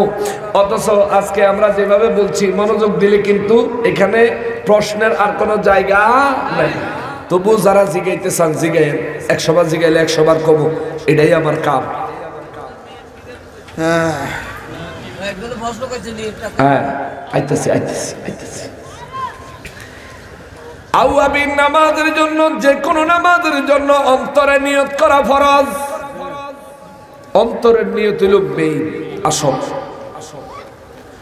মুখে উচ্চারণ করে নিয়ত পড়া ইমাম আবু হানিফা রাহমাতুল্লাহ আলাইহি কয় বেদাত। মুখে উচ্চারণ করে নিয়ত পড়লে ইমাম আবু হানিফা বলছে বেদাত। এই বিদআত কয়া শেষ করেন নাই তিনি, তারপরে বলেন কেউ যদি মনে করে মুখে উচ্চারণ করে নিয়ত না পড়লে নামাজের প্রতি, নিয়তের প্রতি তার পরিপূর্ণ খেয়াল আসে না, তাইলে ওই ব্যক্তি মুখে উচ্চারণ করে নিয়ত করবে তার অন্তরের নিয়ত পরিশুদ্ধ করার জন্য। জোরে বলেন সুবহানাল্লাহ। যোহরের নামাজের ফরজ কয় রাকাত, আসরের নামাজের ফরজ কয় রাকাত। আমরা যখন যোহরের নামাজে দাঁড়াই, আমরা নিয়ত যখন মুখ দিয়ে উচ্চারণ করে পড়ি, মাঝে মধ্যে যোহরের জায়গায় আসর আইয়া পড়ে, ভুল হয় না? কিন্তু ভুল হইলে কি আল্লাহর মেহেরবানি, এটা আবার সাথে সাথে মনে পড়ে, আরে না আসর না তো যোহর, ঠিক না? এটা হলো অন্তরের নিয়ত পরিশুদ্ধ করা। আপনার অন্তর যদি পরিশুদ্ধ ভাবে নিয়ত করতে পারতো এটা যোহরের নামাজ, তাইলে জবানের উচ্চারণে ভুল হইতো না। যেহেতু মাঝে মধ্যে জবানে ভুল হয়, এই জন্য আমরা নিয়ত পড়ি। আর এই নিয়তগুলো আমরা বানাই না, নিয়তগুলো বানাইছে গাউসে পাক আব্দুল কাদের জিলানী রাদিয়াল্লাহু তাআলা আনহু। চিৎকার দিয়া কোন সুবহানাল্লাহ। সব নামাজের নিয়ত বানাইছে গাউসে পাক। ফতোয়া দিলে গাউসে পাকের উপরে দাও, বেদাতের ফতোয়া যদি গাউসে পাকের উপরে লাগাও, আমি তোমারে বলবো পীরানে পীর দস্তগীর গাউসে সামদানি কুতুবে রব্বানী শেখ আব্দুল কাদের জিলানী রাদিয়াল্লাহু তাআলা আনহু যদি তোমার চোখে বিদাতি হয়, এইরকম বেদাতি 1 কোটি বার হওয়ার জন্য আমি তৈরি। এরকম বেদাত ফতোয়া 2-4 হাজার কোটি খাওয়ানোর লাগিয়া আমি নকশবন্দি রেডি আছি। আরে গাউসে পাকের বাম পায়ের স্যান্ডেলের তলার দুনির সমান মর্যাদা নিয়েও যদি হাসরের ময়দানে দাঁড়াইতে পারি, আর কোন টেনশন থাকবে? তোমাকে হুজুরের মতন বড় শায়েখ হওয়ার দরকার নাই, বিশাল শায়েখ শাইখুল হাদিস হওয়ার দরকার নাই। তোমরা শাইখুল হাদিস আর সাইকেল হাদিসের ভিতরে পার্থক্য দিই না। সাইকেলে যেরকম 2 চাকা, এক জায়গায় খাড়াইলে ঠেক দিয়ে রাখুন লাগে, নাইলে বেড়ারে লইয়া কাইতিয়ে ভরে যায়। তোমরা শায়েখরা হইছে এই অবস্থা, বক্তব্য দিতেছে, ফাটায় লাইতেছে, যখন মজলিস বাহাসে বসে ওই খাড়া সাইকেলের মতন কাইতিয়ে ভরে যায়। ঠিক কিনা বলেন? এই জন্য কই তোমরা সাইকেল হাদিস মাঝে মধ্যে সাইকেল হাদিসের মতন লাগে। গাউসে পাক আব্দুল কাদের জিলানী রাদিয়াল্লাহু তাআলা আনহু আগে একটা কায়দা পাওয়া যাইতো, লম্বা কায়দা, যেটারে কইতো বগদাদি কায়দা। আসেনি এখনো? আপনার এলাকা আসেনি?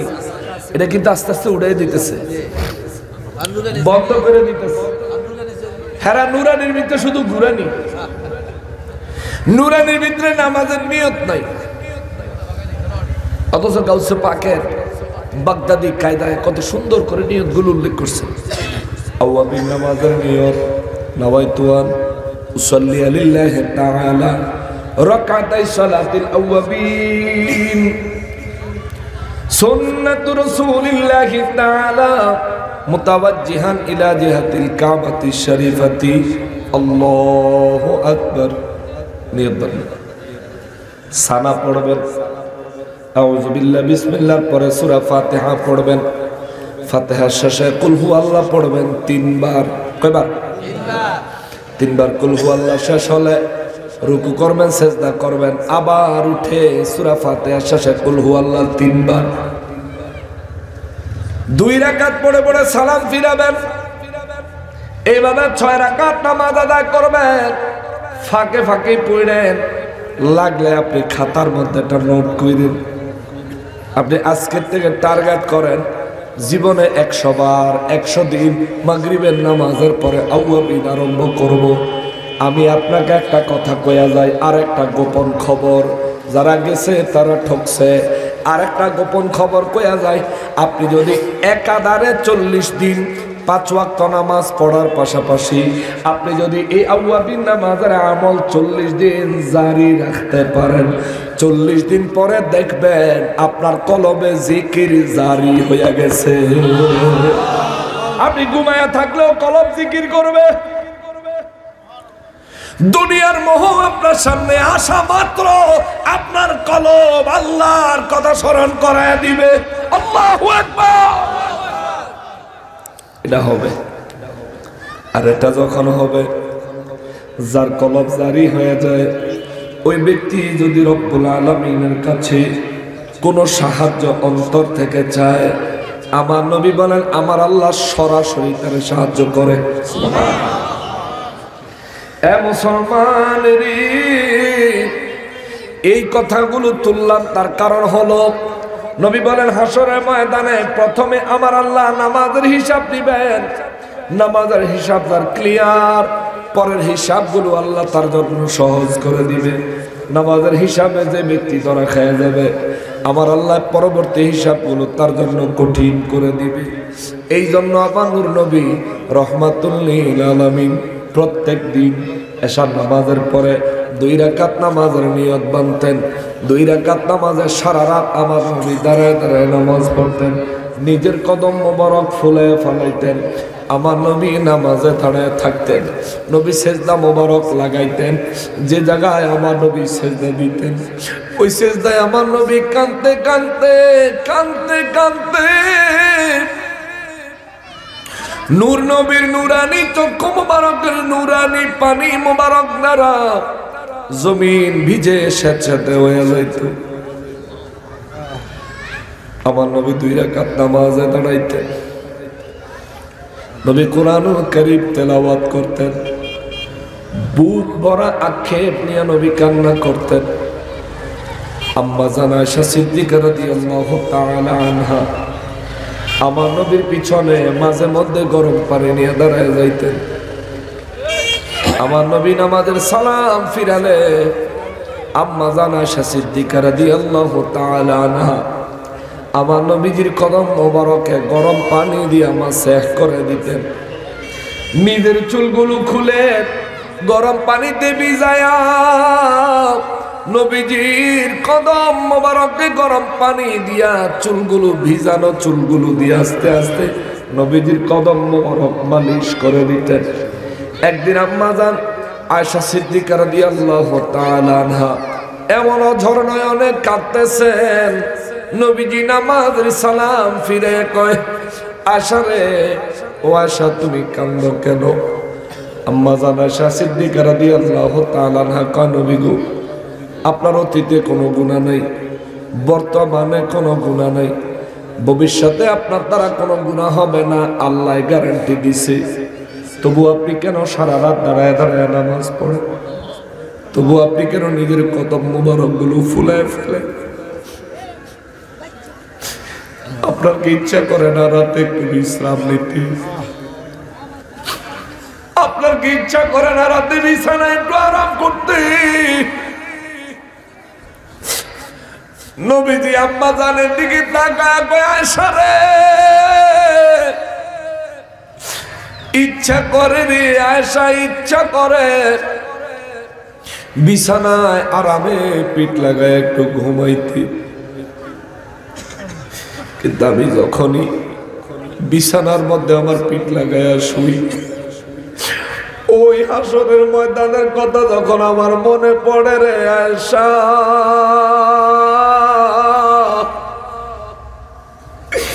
আল্লাহ আমার উম্মতের নামাজের হিসাবগুলি যখন টান দিবে, ওই দিন আমার অসহায় গুনাহগার উম্মত গুলার কথা চিন্তা করলে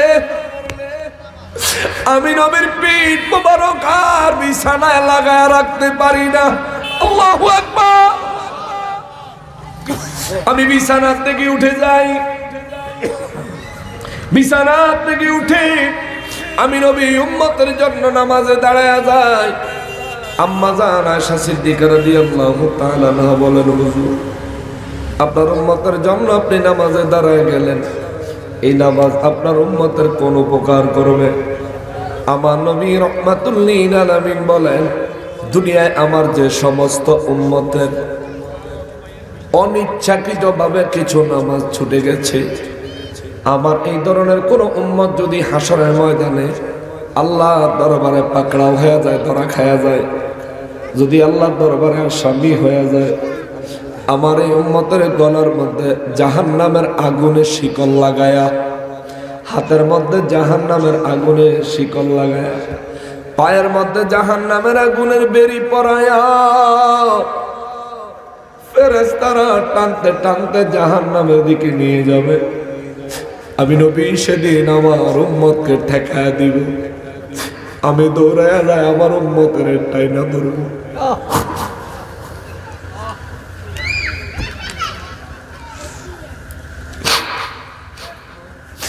আমি আমার উম্মতের টাইনা ধরলে জাহান্নামের ফেরেশতাগুলি পিছনে ফিরে আমার দিকে তাকাইয়া বলবেন, ও আল্লাহর রাসূল, নবী গো, তারে কেন ধরছেন গো নবী? ছেড়ে দেন, ছেড়ে দেন। নবী বলবেন, ফেরেশতারা দেখ তারে কই নিয়ে যাও। ফেরেশতারা কইব, ইয়া রাসূলুল্লাহ, এই ব্যক্তির নামাজের হিসাব পরিপূর্ণ দিতে পারে নাই, এই জন্য তারা জাহান্নামে নিয়ে যায়। আমার নবী কয়, আয়েশা রে, আমার চোখের সামনে দিয়ে আমার উম্মত জাহান্নামে নিয়ে যাইব,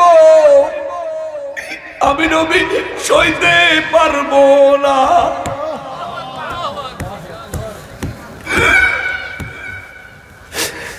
আরে আয়েশা, ওই দিন আমি আমার উম্মতকে পিছন থেকে উম্মতের হাত টেনে ধরব। ফেরেশতারা বলবেন, ইয়া রাসূলুল্লাহ, আপনি আল্লাহর রাসূল, আপনি আজকের হাসরে আপনি হচ্ছেন প্রধান গেস্ট, চিফ গেস্ট। হুজুর, আপনি তারা আটকাইছেন, আমরা এখন কি করব? আমরা আপনার সঙ্গে বেয়াদবি করতে পারবো না গো নবী। নবী বলবেন, আমার উম্মতের অপরাধ কি? হুজুর, তার নামাজের হিসাবে ঘাটতি, তার আমল নামায় নেকের ওজন কম। আমার নবী বলবেন, আমার উম্মতের ওজন, আমল নামার ওজনটা কি পুনরায় আবার মিজানের কাছে নিয়ে দেওয়া যায় কিনা? ফেরেশতারা বলবেন, হুজুর, আপনি আমাদের জবানের কথাগুলো বেয়াদবি হিসেবে নেবেন না, আমরা শুধু আল্লাহর হুকুম বাস্তবায়ন করছি। আল্লাহ যদি বলে আবার ওজন দিতে, আমরা ওজন দিব, কোনো অসুবিধা নাই। কিন্তু আল্লাহ যদি আমাদেরকে হুকুম না দেয়, আমরা আপনার এই উম্মত নিয়ে পুনরায় মিজানের কাছে যাইতে পারবো না। আমার নবী সঙ্গে সঙ্গে ওই হাসরের ময়দানে নিজের দাড়ি মোবারক ধরে আরে খাত আল্লাহর দরবারে বাড়ায়া দিবে, মালিক ও আল্লাহ, আপনি ওয়াদা দিছেন আমার গুনাহগার উম্মতের সামনে, হাসরবাসীর সামনে, হাসরের ময়দানে আমারে লজ্জিত করবেন না, অপমানিত করবেন না। আল্লাহ আপনি ওয়াদা দিছেন। রব্বুল ইজ্জত কুদরতের দরবার থেকে ডাক দিয়া কইব, হাবিব, আদম নবীর ডাইরেক্ট জান্নাত থেকে দুনিয়ায় পাঠাইছি, ইচ্ছা করলে এই হাসরবাসীরে আমি দুনিয়া থেকে ডাইরেক্ট জান্নাতে আনতে পারতাম, ডাইরেক্ট জাহান্নামে নিক্ষেপ করতে পারতাম। আজকের হাসরের ময়দান তো আপনার জন্যই সাজাইছি। হুজুর, আপনি কেন মনে করলেন আমি আল্লাহ আপনাকে অপমান করেছি? আপনি তো আমার হাবিবুল্লাহ, আপনি তো আমার হাবিবুল্লাহ। আপনাকে অপমান করার জন্য এই ময়দান আমি সাজাই নাই। আপনারে আমি কত ভালোবাসি, আপনার সঙ্গে আমার সম্পর্ক কত গভীর, আমার কাছে আপনার মর্যাদা কত, এটা বিশ্ববাসীর একসঙ্গে দেখানোর জন্য আমি আল্লাহ হাসরের ময়দান কায়েম করেছি। চিৎকার দিয়া বলেন আল্লাহু আকবার। এই কথা বলার সাথে সাথে নবী কয়, আয়েশা, আমি আমার রবের সামনে দুই চোখের পানি ছেড়ে দিয়া বলবো, মালিক, যদি তাই হয় তাকায় দেখেন আমার উম্মতের গলায় জাহান্নামের জিনজিরের শিকল, আমার উম্মত গ্রেফতার। আমার উম্মত যদি জাহান্নামে যায়, আমি রহমাতুল লিল আলামিন জান্নাতে যায় কি করব? আল্লাহ বলবেন, হাবিব বলেন আপনি কি চান? নবী বলবেন, আল্লাহ, ও আল্লাহ, আমার উম্মতের গুনাহ বেশি হয়েছে, আমার উম্মতের নেক কম হয়েছে, আমি একটু দেখতে চাই গো আল্লাহ। আল্লাহ সঙ্গে সঙ্গে কুদরত থেকে ডাক দিবেন, ইয়া আইয়ুহাল মালাইকা, আল্লাহু আকবার, আতিউ মুহাম্মাদ, আল্লাহু আকবার। আল্লাহ কইব, ওই ফেরেশতার দলেরা রে, আমার হাবিব মুহাম্মদ মুস্তাফা সাল্লাল্লাহু আলাইহি ওয়াসাল্লাম যা কয়, যেমনে কয় তেমনে করো। আমার নবী রাহমাতুল লিল আলামিন বলবেন, ফেরেশতারা রে, উম্মতটারে আমার নবী এমনি ধরে রাখবো, উম্মতের হাতটা ধরেই রাখবি, নবী ছাড়বে না। নবী কইব, ফেরেশতারা চল, আমার পাগল উম্মতটারে নিয়ে চল, একটু আমার সামনে ওজন দিবি, আমি একটু দেখবো। আমার উম্মতের কোন আমল কম হওয়ার কারণে আমার উম্মতের নেকের পাল্লা হালকা হয়ে গেছে, আমি নিজের চোখে দেখব। নবী কয় আয়েশা, ওই জাহান্নামের পথ থেকে আমি আমার উম্মতের হাতে ধইরা টানতে টানতে মিজানের কাছে নিয়ে আসবো। সুবহানাল্লাহ। আইনা আমি বলবো আমার উম্মতের আমল ওজন দাও। ও আয়েশা রে, উম্মতের যখন নিয়ে আসবে আমার সামনে, যখন উম্মতের নেক আর গুনাহ ওজন করবে, আমি দেখব আমার উম্মতের নেকের পাল্লা হালকা হয়ে গেছে, গুনাহের পাল্লা ভারী হয়ে গেছে। আমি নবী তার আমলনামার দিকে তাকাইলে আল্লাহ পাকের দেওয়া ক্ষমতায় আমি বুঝতে পারবো আমার উম্মতের আমলনামায় নামাজ কম আছে। নামাজ কম থাকার কারণে উম্মতের আমলনামা হালকা হয়ে গেছে। সেদিন আমি আমার রবের দরবারে সিজদা লাগায়া দিব।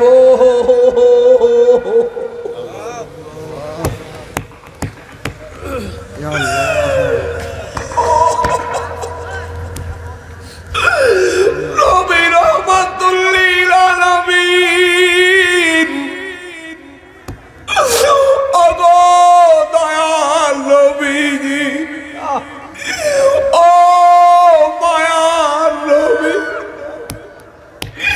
নবী কয় ওই হাসরের ময়দানে মা তার ছেলেরে পরিচয় দিত না, বাবাই তার ছেলেরে পরিচয় দিত না, ছেলে মারে বাবারে পরিচয় দিত না।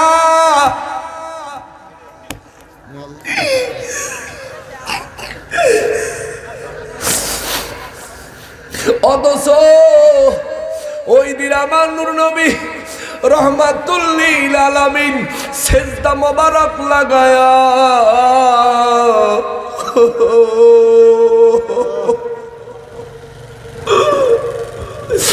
আল্লাহর কাছে কইব, আল্লাহ গো,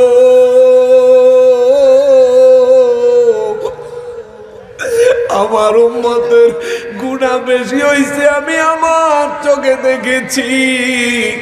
ও আল্লাহ, আমার উম্মত আমার সামনে দিয়া জাহান্নামে যাইব, আমি তো মানতে পারি না গো আল্লাহ। আল্লাহ কইব, হাবিব সিজদা মোবারক থেকে মাথা মোবারক তোলেন। আজকে আমি আল্লাহ হাসর সাজাইছি আপনার সামনে দিয়া আপনার উম্মত জাহান্নামে নেওয়ার জন্য নয়, হাসর সাজাইছি আমি আল্লাহ আপনি নবী যা চাইবেন আমি আল্লাহ তাই দেওয়ার জন্য। জোরে বলেন সুবহানাল্লাহ। আল্লাহু আকবার, আল্লাহু আকবার, ইয়া রাসূলুল্লাহ। নবী রাহমাতুল লিল আলামিন বলবেন, আল্লাহ আমি যা চাই আপনি যদি তা দেন, আমি চাই আমার এই উম্মতের আমলনামায় যে পরিমাণ নামাজের ঘাটতি হয়েছে, আমি চাই আল্লাহ আমি নবীর জীবনে যত নামাজ পড়েছি ওই নামাজ থেকে যেটুকু নামাজ আমার উম্মতের দিলে,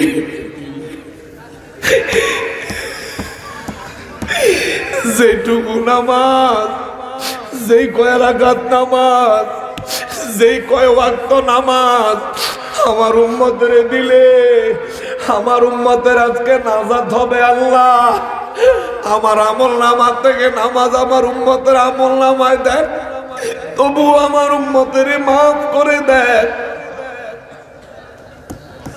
আরে এ মুসলমান, আরে কচুয়ার মুসলমানেরা রে, ও চাঁদপুরের মুসলমানেরা, ওই দিনকে কচুয়ারকে চাঁদপুরের পরিচয় থাকতো না। নবীর উম্মত একটা পরিচয়, মুসলমান একটা পরিচয়, মুনাফিক একটা পরিচয়, কাফের একটা পরিচয়। ওই দিন যেদিন আমার নবী নিজের নামাজ উম্মতের জন্য দিয়ে দিবেন, নবী বলেন ওই দিন হাসরের ময়দানে একটা ঘটনা ঘটবে। বলবো? নবী বলেন আমার একটা উম্মত হাসরের ময়দানে দাঁড়াবে, তার নেক আর গুনাহ যখন পাল্লায় উঠাইয়া দিবে, তার নেক আর গুনাহ সমান সমান হয়ে যাবে। নেকের ওজন গুনাহের ওজন সমান সমান সমান সমান। আল্লাহ আমার ওই উম্মতটারে একটা সুযোগ দিব, যেহেতু তোমার নেক আর গুনাহ সমান সমান, তার মানে একটা নেক যদি তুমি আনতে পারো তাইলে তোমার নেকের পাল্লাটা ভারী হয়ে যাবে, তোমার জন্য জান্নাতের ফয়সালা হয়ে যাবে। আল্লাহ বলবে যাও যাও যাও, আমি তোমার একটা সুযোগ দিলাম, পুরা হাসরের ময়দানটা ঘুরে আসো, পুরা হাসরের ময়দান ঘুরে দেখো। কেউ যদি তোমার একটা নেকি দেয়, কেউ যদি তোমার একটা নেকি দেয়, কারো কাছ থেকে যদি একটা নেকি তুমি আনতে পারো, তাহলে তোমার নেকের পাল্লায় দিয়ে তোমার জান্নাতে দিয়ে দিব। কেননা যতক্ষণ পর্যন্ত কারো গুনাহের পরিমাণ বেশি না হবে, ততক্ষণ পর্যন্ত জান্নাতে দেওয়ার জাহান্নামে দেওয়ার নির্দেশ আল্লাহ দেয় নাই। আবার যতক্ষণ পর্যন্ত নেকের ওজন বেশি না হবে, ততক্ষণ পর্যন্ত জান্নাতে দেওয়ার নির্দেশও আমার আল্লাহ দেয় নাই।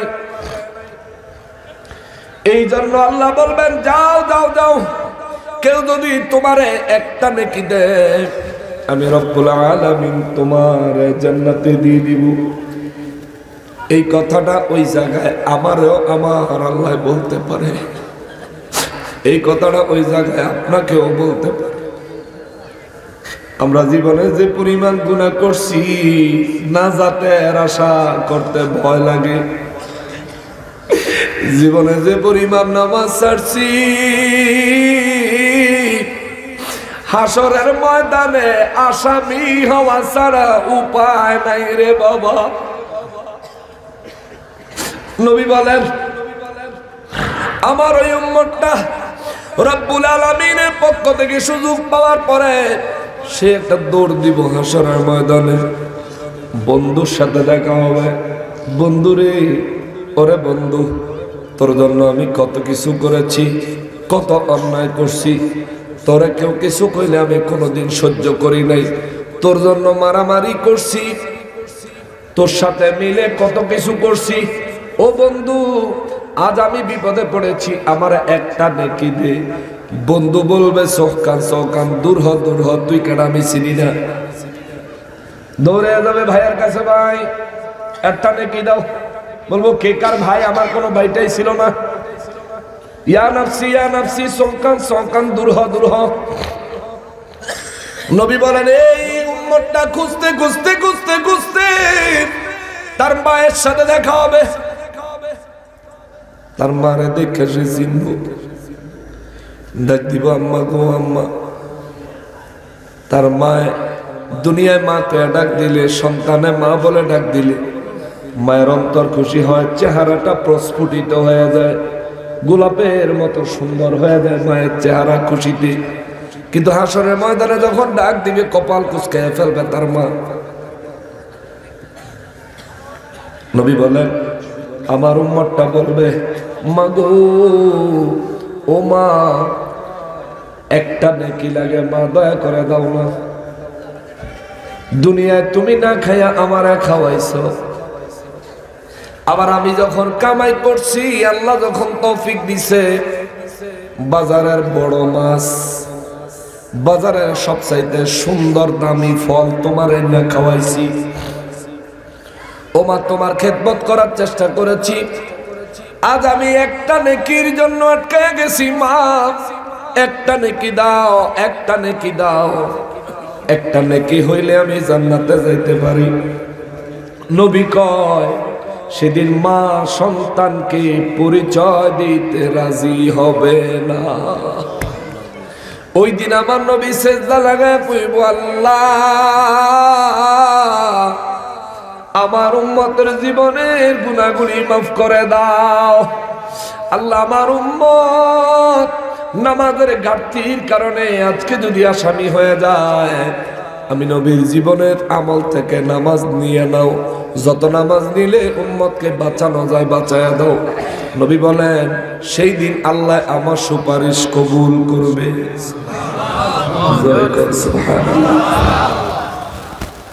আমার নবী হলেন ওই ব্যক্তি যিনি সর্বপ্রথম হাসরে উঠবেন। আমার নবী হলেন ওই ব্যক্তি যার সর্বপ্রথম সুপারিশ আল্লাহ কবুল করবেন। সুবহানাল্লাহ। আমার নবী হলেন ওই ব্যক্তি যার প্রত্যেকটা সুপারিশ আমার আল্লাহ কবুল করবেন। সুবহানাল্লাহ। এই জন্যই তো আমরা নবী নবী করি, এই জন্যই তো আমরা নবী নবী করি। আরে আমার নবী তো উম্মত উম্মত করে জিন্দেগি পার করে দিছেন। আইজো আমার নবী মদিনা মুনাওয়ারায় উম্মত উম্মত বলে কাঁদে।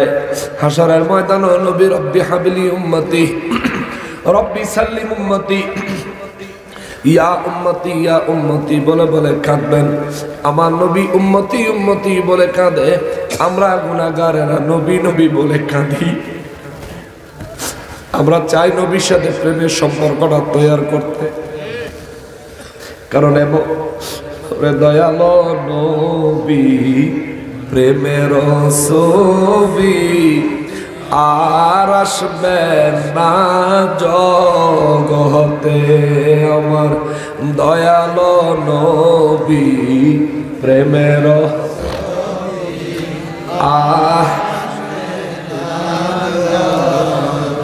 নবীর 63 সাল জিন্দেগি ওরে কাঁদছেন বলে উম্মতি, এখনো কাঁদেন শুয়ে মদিনাতে।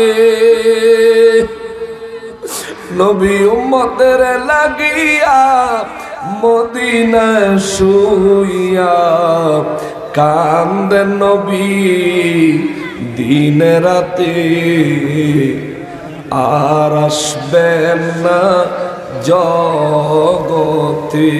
আমার দয়ালো নবী প্রেমের ছবি আর আসবেন না জগতে। আমার দয়ালো নবী প্রেমের ছবি আর আসবেন না জগতে।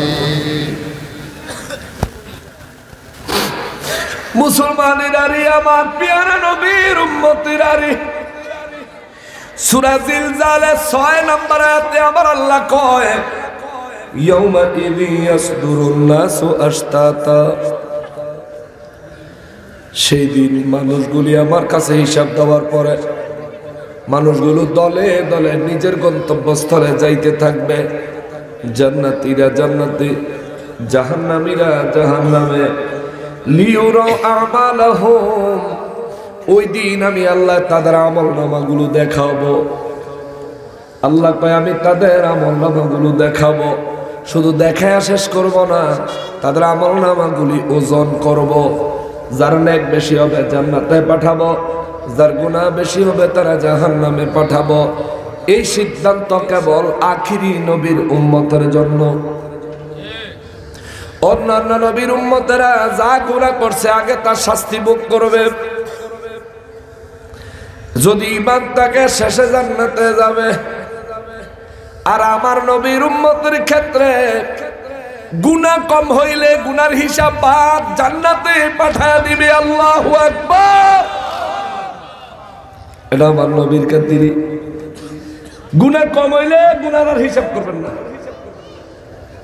কিন্তু অন্যান্য নবীর উম্মতদের ব্যাপারে গুনাহ কম হোক বেশি হোক, যা করছে তার শাস্তি আগে ভোগ করো, পরে জান্নাতে যাও।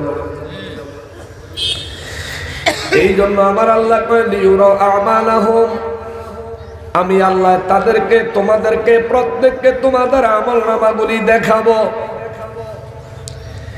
আল্লাহ বলেন ফামান ইয়ামাল মিসকালা যাররাতিন খায়রান ইয়ারা। তুমি যদি দুনিয়ায় যাররা পরিমাণ নেক আমল করো, যাররা একটা সরষা দানার চাইতেও কম, একটা সরিষা দানার থেকেও ছোট কোন নেক আমল আপনি যদি করেন,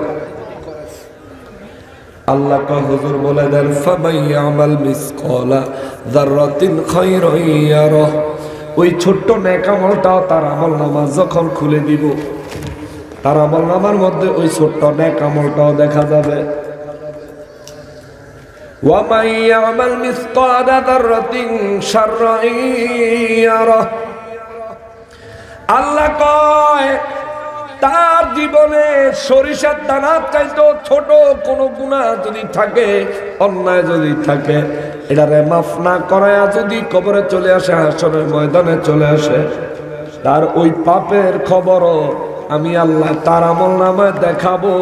জোরে বলেন আল্লাহু আকবার। এই জন্য আমার নবী বলেন, যেহেতু আমি শেষ করে দিই, অনেক রাত হয়ে গেছে, 10:33, আমার 10:30 পর্যন্ত টাইম ছিল, 3 মিনিট ওভার হয়ে গেছে। ঠান্ডাও পড়ছে প্রচুর, এশার নামাজও রয়েছে, আবার কালকে আপনারা ওয়াজও শুনবেন। আর আমি যে ওয়াজ করতেছি এটা কোনো মানে শরীরের শক্তি দিয়ে নেই, আল্লাহ দয়া করছে। তাহলে 2 ঘন্টা একাধারে এই গলা দিয়ে কথা কর, জানে কুলায় না। ফোনও আজকাল সবগুলি দূরে নেই, মোবাইলের কথা বলতে কষ্ট হইতেছে, শরীরে জোর দিয়ে কথা বলতেছে। আমার একটু অনুরোধ, আমি তো 81 বছর বয়স হয়েছে, আল্লাহ জীবিত রাখছে আলহামদুলিল্লাহ। আমি হাফেজ জলিল সাহেবের নাম শুনছেন? অধ্যক্ষ এমএ জলিল সাহেব, মতলব আমিয়াপুরের ঢাকা মোহাম্মদপুর কাদেরিয়া সাবেক অধ্যক্ষ মহোদয়, গৌসুল আজম জামে মসজিদের সম্মানিত খতিব মুকাররম, বড় ভাই স্যার এবং বহুত মান্না মঈন ইসলাম সাহেব, ওনারা সর্বপ্রথম আমার ঈদ মিলাদুন নবী সাল্লাল্লাহু আলাইহি ওয়াসাল্লাম মাহফিল উদ্বোধন করে দিয়েছেন। সুবহানাল্লাহ। হ্যাঁ, এবং আমি আপনার কাছে একটা অনুরোধ, আমার কাছে যে আমি জীবিত থাকি, আপনি আমার প্রত্যেক বছর আসবেন কিনে আমি এটা আপনার কাছে আবদার করছি। আপনারা কি বুঝছেন না সভাপতি সাহেবের কথাটা? আর আপনারা কি একমত? আসলে একমত? কোন তারিখ? এটাই তারিখ আমি জানি না, ওইটা ওনারা ঠিক।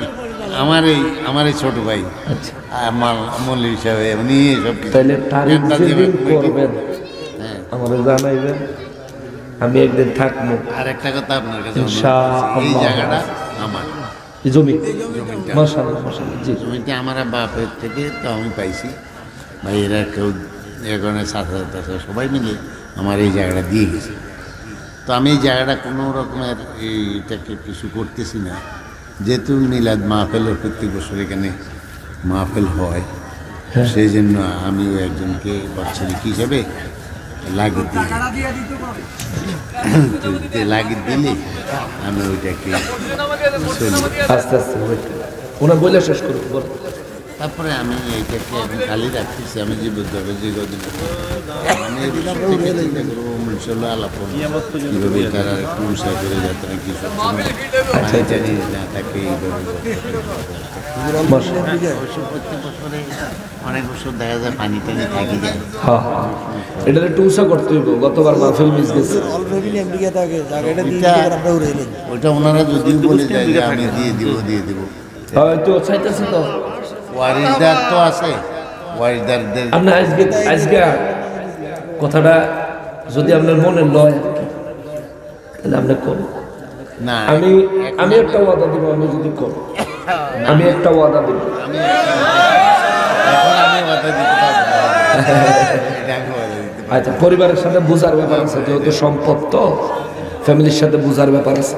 তবে আমরা মোটামুটি আশা করতে পারি সভাপতি সাহেবের জবান দিয়ে যেহেতু বেরোচ্ছে কথাটা, যে তারা যদি চায় আমি দিয়ে দিতে, সেটাও আমি চেষ্টা করবো।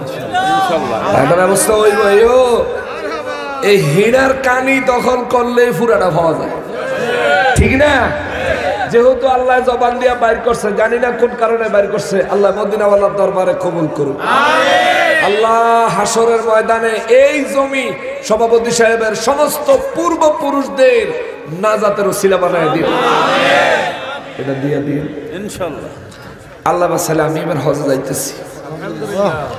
আমি তো একবার হজ করে আসছিলাম, মাঝখান দিয়ে 2 বার ওমরায় গেলাম, তো চিন্তাও করি নাই যে এবার হজে যাব। হঠাৎ করে আল্লাহ একদিনের ভিত্তি ব্যবস্থা করে দিচ্ছে, আলহামদুলিল্লাহ। তো নিয়ত করছি যাব। আমি তো যাবো তো রমজানের পরে।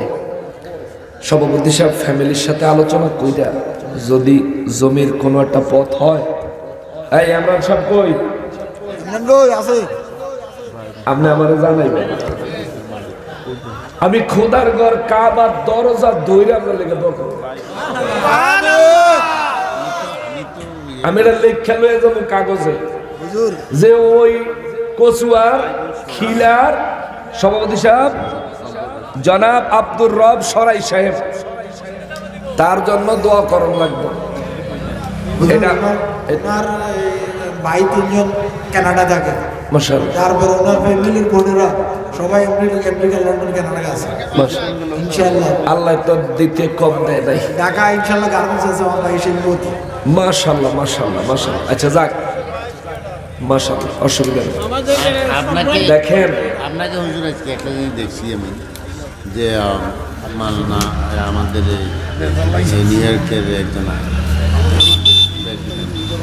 সাংঘাতিক বড় বরিশালে জি ব্যাগ ব্যাগ আবার করে, কিন্তু চেহারাটা কিন্তু আপনার অনেকটা ছোট ভাই, এই ছোট ভাই উনি সহযোগিতা করবে, সহযোগিতা করলে কাম হবে। আমার জ্যাঠতো ভাই আলহামদুলিল্লাহ এখানে ডাকও ওনাদের হাজার হাজার কোটি টাকার সম্পদ আমেরিকা কানাডা প্রেসিডেন্টগুলো চলে, তো মেয়ে যদি আল্লাহর হস্তে দিয়ে দেয় এটা সবার জন্য না যাতে একটা ব্যবস্থা হবে ইনশাল্লাহ। এখন আমি এই বছর বলতে পারবো না, আল্লাহ কবুল করো। আমি শুরু করবো যে অন্তত মাহফিলের সময় যাতে সুষ্ঠুভাবে মাহফিল হইতে পারে সেই ব্যবস্থা আমরা করবো। আমরা দাবি রাখলাম আর কি, আমরা দাবি ছাড়বেন না, সুবিধা মতো সুবিধা মতো আল্লাহ আপনারা হায়াত দারাজ করুক। আমরা দাবি ছেড়ে দিই। আমি দোয়া করি আল্লাহ আপনারা হায়াত দারাজ করুক এবং আপনার দ্বারা আপনার উপস্থিতিতে এই জমি আমার আব্বা আল্লাহর ওয়াস্তে আল্লাহর পথে আসুক। সবাই জোরে বলেন আমিন। আমার আব্বা 100 বছর হয় মাশাআল্লাহ মাশাআল্লাহ। বাগদাদি হুজুর আমার জন্য দোয়া করছে, উনি আমার পীর সাহেব একমাত্র বায়াতে। আল্লাহ কবুল করুক, জোরে কোন আমিন। তাও উনি কেমনে করছে, আমি একবার কোনো এক ব্যাপারে 7.5 বছর সশ্রম কারাদণ্ড হয়ে যাবে আমার এই কাজের জন্য, তখন উনি দেখছে যে ওই দিন আমার থেকে হাজত আমি তো এই কাঠগড়ে দাঁড়িয়ে দিয়েছি এদিক দিয়া, তখন তারা আমাকে মাসাল্লাহ কেউ বলতেছে যে তুমি এটা যাচাই করো যে এটা সত্য থাকবে। তারা সবাই দেখছে যে এটা মিথ্যা মিথ্যা বলে আমাকে তারা নাজাত করে দেওয়ার পরে তখন ওনারা বলছে নাজাত যখন করছে তখন আমি ওখান থেকে চলে আসি, আইসা দেখি যে হুজুরে আমার বাড়িতে। আচ্ছা আচ্ছা যাই হোক, তো সভাপতি সাহেবের আবদার রইল আল্লাহ যতদিন হায়াত বাঁচায় রাখে আমি যেন প্রত্যেক বছর এখানে আসি। আমি সভাপতি সাহেবের আবদার রক্ষা করার চেষ্টা করব। অত্র এলাকার সবার পক্ষ থেকে, কমিটির পক্ষ থেকে আমিও আবদার করে গেলাম এই জমিটা। না আপনি সুস্থ থাকতে হবে। হ্যাঁ ইনশাআল্লাহ আমরা সুস্থ ইনশাআল্লাহ। আমি প্রত্যেক বছর আতঙ্কে থাকি, বৃষ্টি হয়, এই টাইমে বৃষ্টি হয়। আচ্ছা এটা একটা ব্যবস্থা হইবে আশা করি ইনশাআল্লাহ। ভাই আজকের আলোচনা গলা ভাঙা ছিল, আওয়াজ সুন্দর ছিল না, কিন্তু কোরআন শরীফের তাফসীর থেকে বলছি মনে রাখবেন এই প্রত্যেকটা কথা সত্য, কোনো পরিবর্তন নাই। আপনি যত কিছুই করেন না কেন হাসরের ময়দানে দাঁড়ানোই লাগবে, বাঁচার কোনো উপায়। হাসরের ময়দান বাইপাস রোডে কেউ জান্নাতে যাইব রাস্তা নাই, আপনি সেখানে দাঁড়াইতেই হবে। অতএব সেখানে নিজেকে তৈরি করেন, রেডি করে লয়ে যান, খালি হাতে যায়েন না, খালি হাতে যায়েন না। বিপদের সীমা থাকতো না, বিপদের সীমা থাকতো না, দেখুন না কেউ থাকতো না। আল্লাহ আমাদেরকে আল্লাহ পাকের নেককার প্রিয় আবিদ জাহিদ বান্দা হিসেবে কবুল করুন। আল্লাহ আমাদের জীবনের গুনাহগুলি মাফ করো। আল্লাহ আমাদের প্রত্যেকের ভবিষ্যৎ জীবন নামাজি ইমানি আমলি জিন্দেগি দান করো। আসুন আমরা সবাই নবীজিকে দাঁড়ায় সালাম দেই, ইয়া নবী